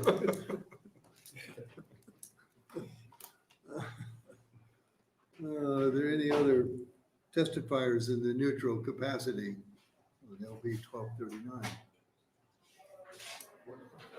Seeing none, we have comments for the record. On LB 1239, we have one opponent, no opponents, and none in the neutral capacity. That concludes the hearing for LB 1239. We will now open the hearing for LB 1289, Senator Bostar.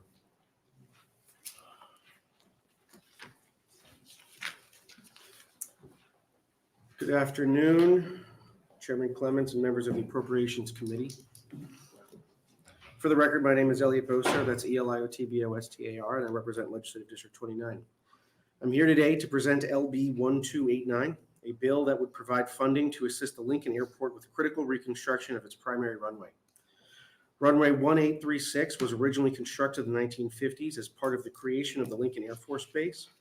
Following the closure of the base in the mid-60s, care, custody, and control of the airfield and former Air Force property was turned over to Lincoln Airport Authority. While the former Air Force property and runway 1836 have been managed by the Lincoln Airport for nearly 60 years, the airport also has a longstanding partnership with the Nebraska National Guard that predates the closure of the Air Force Base.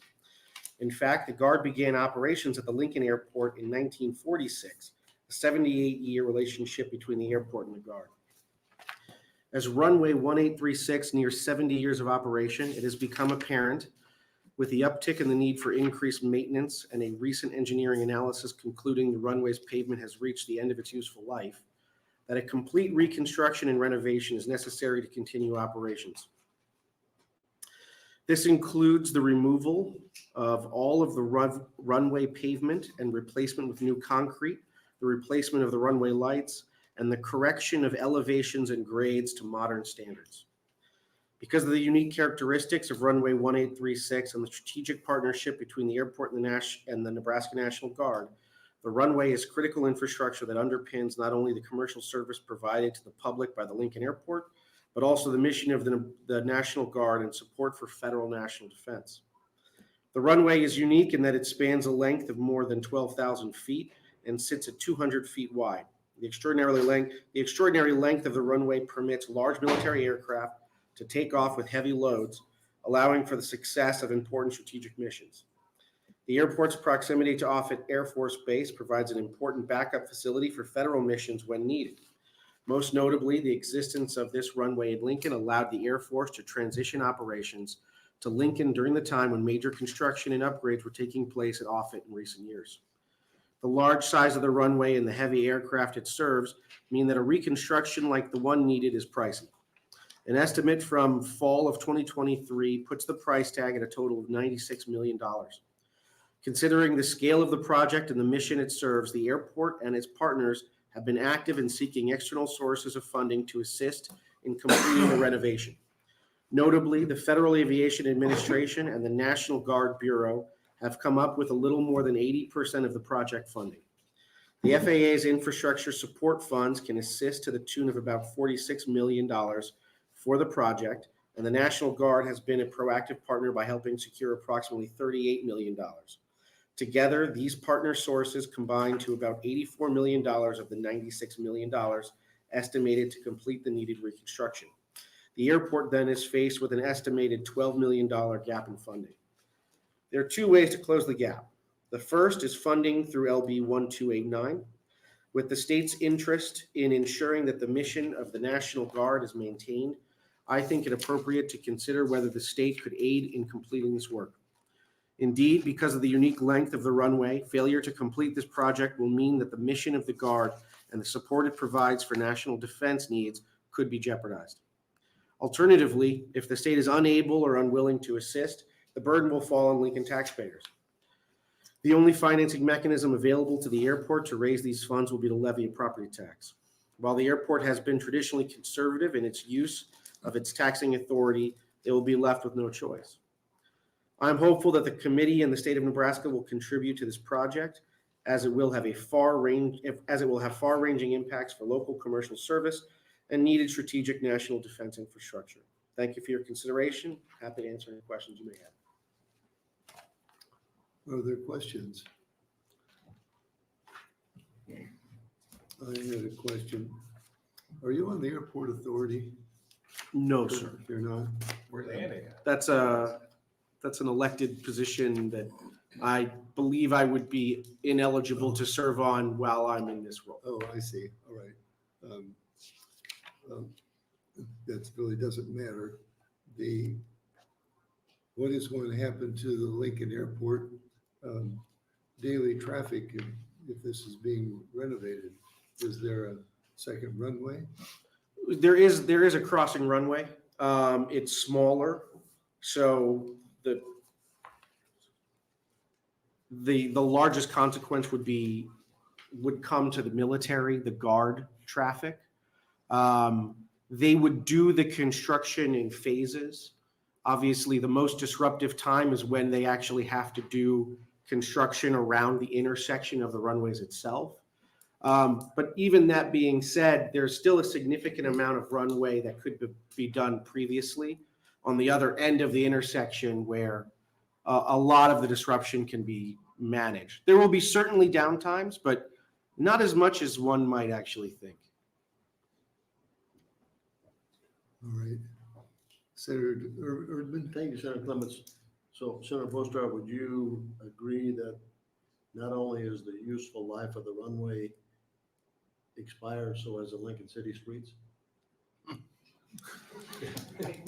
I come before the Appropriations Committee also requesting full funding for Lincoln City streets to all be replaced. That may be painful.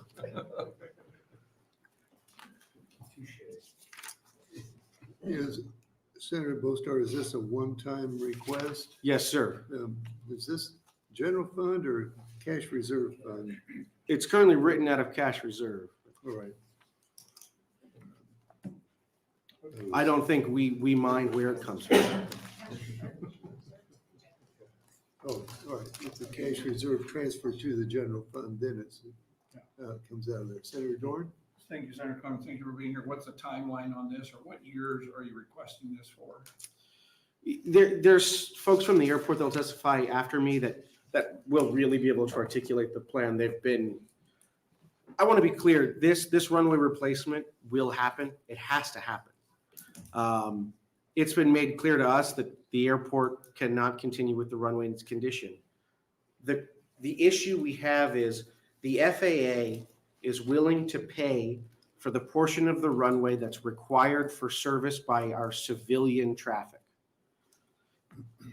The only issue is whether or not the rest of the runway can be replaced in order to accommodate our military mission requirements.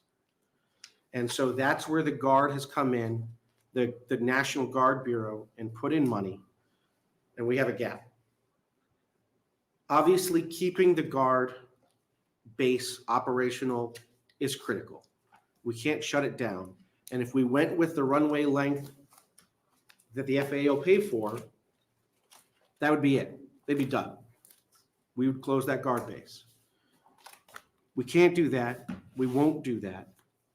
We won't sacrifice the security contributions that the Guard contributes to our state by putting that away. So we're going to have to replace the whole thing. It's a given. It's just a matter of whether or not the state is willing to kick in some support to help the National Guard, because that's what we're talking about. Or are we raising property taxes in Lincoln? That's the question. All right. Any other questions? Seeing none, thank you. Thank you. Will you be staying for closing? Absolutely. Thank you. We welcome proponents for LB 1289.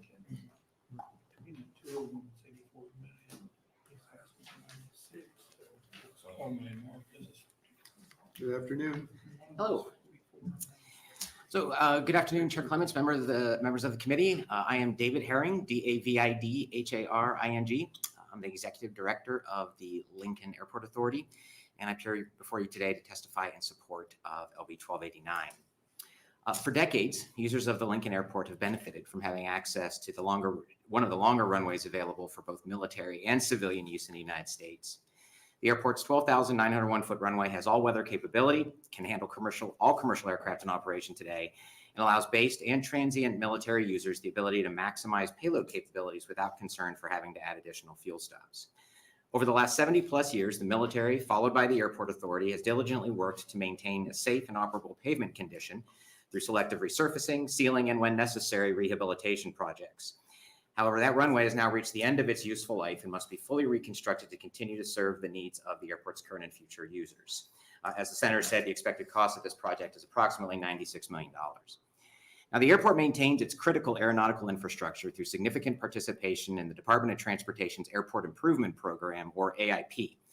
This program is primarily funded through the Airport and Airway Trust Fund and is allocated to commercial service airports according to passenger traffic. As planning for this project progressed, it became apparent that maintaining the full length and width of the existing runway would be impossible to do through reliance on the AIP program alone. Because with L&K serving predominantly regional jets, the most likely scenario would result in a reconstructed surface that was just over half the dimension of the current surface.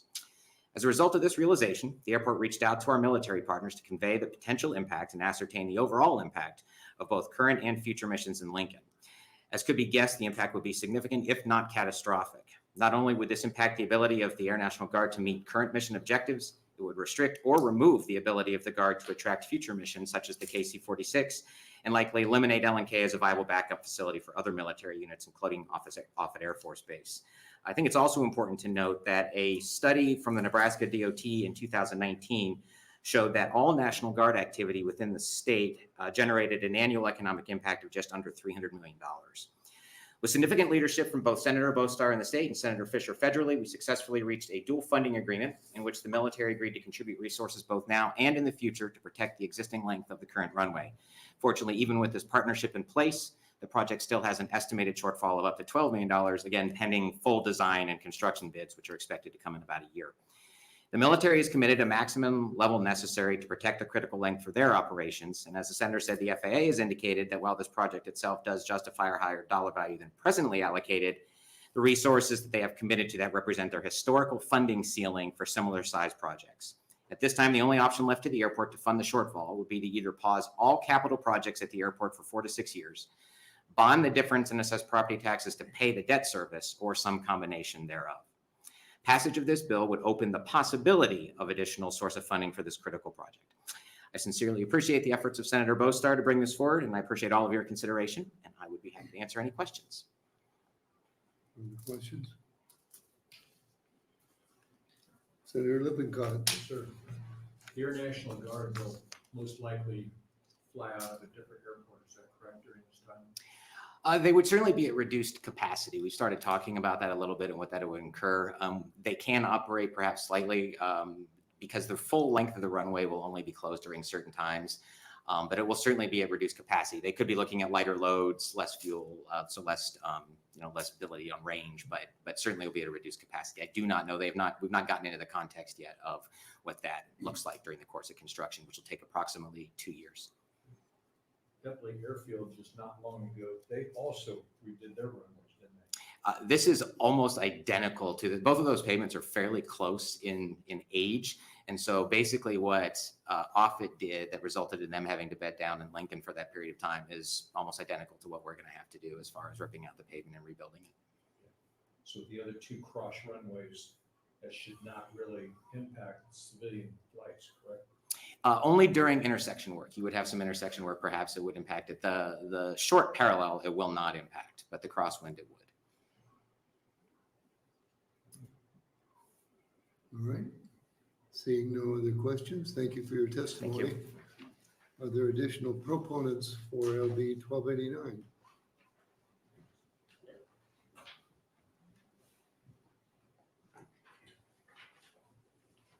Welcome. Thank you. Good afternoon, Chairman Clements and members of the Appropriations Committee. Bruce Boyer with the Lincoln Chamber of Commerce. For the record, my name is spelled Brucebohrer.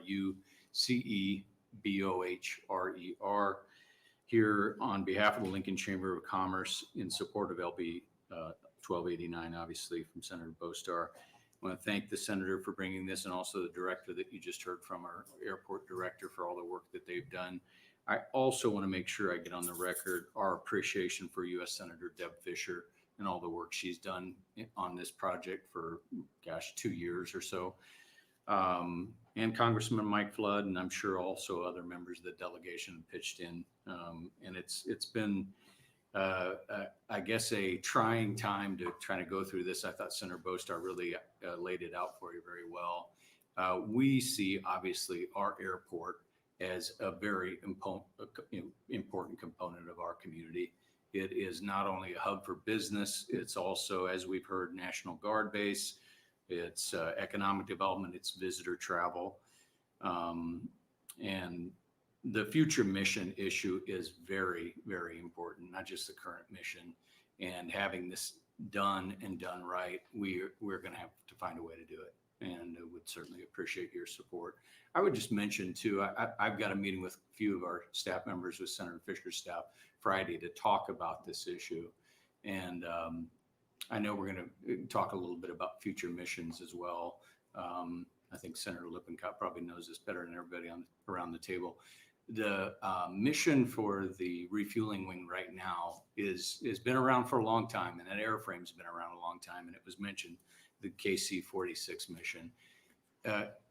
The way that the feds look at this, when you have a community that is showing commitment to this, long-term commitment is very important for receiving a future mission. And that's going to be obviously very important to the state, very important to the city of Lincoln, very important to national security interest. I won't be able to say this exactly correctly, but this is a unique airstrip in the middle of the country.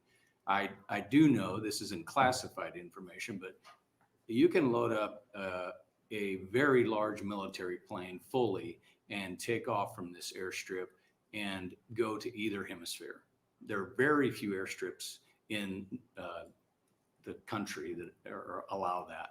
And so the folks that are maybe looking to see what direction military strategy or thinking about where we're going, this would be a strip where they wouldn't know.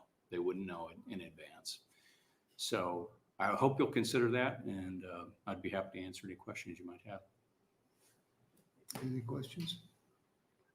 Seeing none? Thank you. Thank you for your testimony. Additional proponents, please come forward.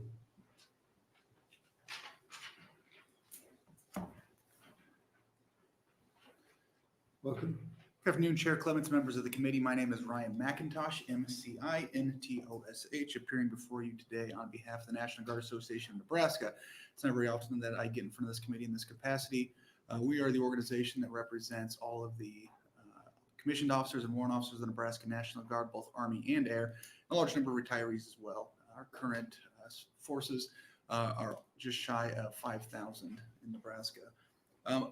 I don't have a whole lot to add to what's already been said about how critical this is to both the Army and Air National Guard mission in Nebraska. But I do really want to highlight the importance of this also to our OFIT mission. We often talk about how important OFIT is to the Nebraska economy and maintaining OFIT at the current force structure. Having that airstrip and where it is located in proximity to the OFIT Air Force Base is absolutely critical to maintaining the size of forces and force structure that we have at OFIT as well. So with that, I'd be happy to answer any questions. Thank you. Senator Lippincott. Obviously, Lincoln, very close to Omaha. Omaha has OFIT. OFIT has a very important job, but any air base will always have an alternate airport runway to switch to. For instance, when I was flying out of Ramstein, Germany, our runway got refinished, and we moved down to Incirlik, Turkey for about a month while it was being refinished. So you always have to be prepared for all kinds of contingencies. So OFIT obviously has an alternate plan in case their runway would go down for whatever reason. And Lincoln would be a backup runway for those operations that they have off it. Is that correct? That's correct. It is historically served, most recently during the Offutt refinishing. You have to wonder, I can't quantify it, but how critical it was to have that partnership and that ongoing partnership for the Air Force and Congress to continue to have that mission at the size that it is. And of course, obviously, as you've said and other people have said, not very many runways are 12,000 feet in length. That's very rare. It's a huge runway, yeah, relative to other airports. Thank you. Are there other questions? Thank you. Thank you. Are there other proponents for LB 1289? Seeing none, is anyone here in opposition? Seeing none, anyone here in the neutral capacity? Seeing none, we have position. Okay, you're welcome to close. Thank you, Chair, and members of the committee. But yes, just to highlight a little bit about the alternate, certainly from your experience, you're aware that, alternates can serve, strategic functions to replace capacity, but they can also serve tactical functions, right? Let's say we've got a bad storm sitting over Offutt.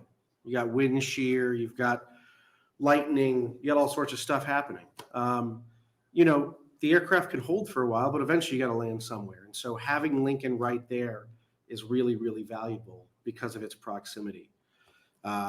Instead of having to make a decision on diverting aircraft away from Offutt earlier, you can wait because your alternate is so close. So we can ensure that our air operations are being maintained in a tight regional footprint, which has a lot of strategic advantages, which is why this partnership exists, as you can imagine. I'll just close by saying, I understand how it works. You have a lot of good ideas presented to you, and you have to make decisions about what gets resources. What I would ask of this committee is we are continuing to seek additional funds federally, particularly from the FAA. What they keep asking in return is the state putting in any money?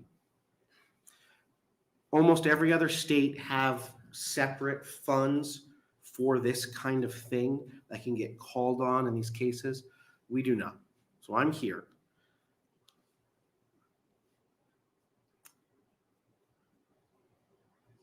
Even if all you can do is half, that at least gets us to be able to tell the FAA, the state put skin in the game, we understand the value here, and maybe that can help create some more opportunities.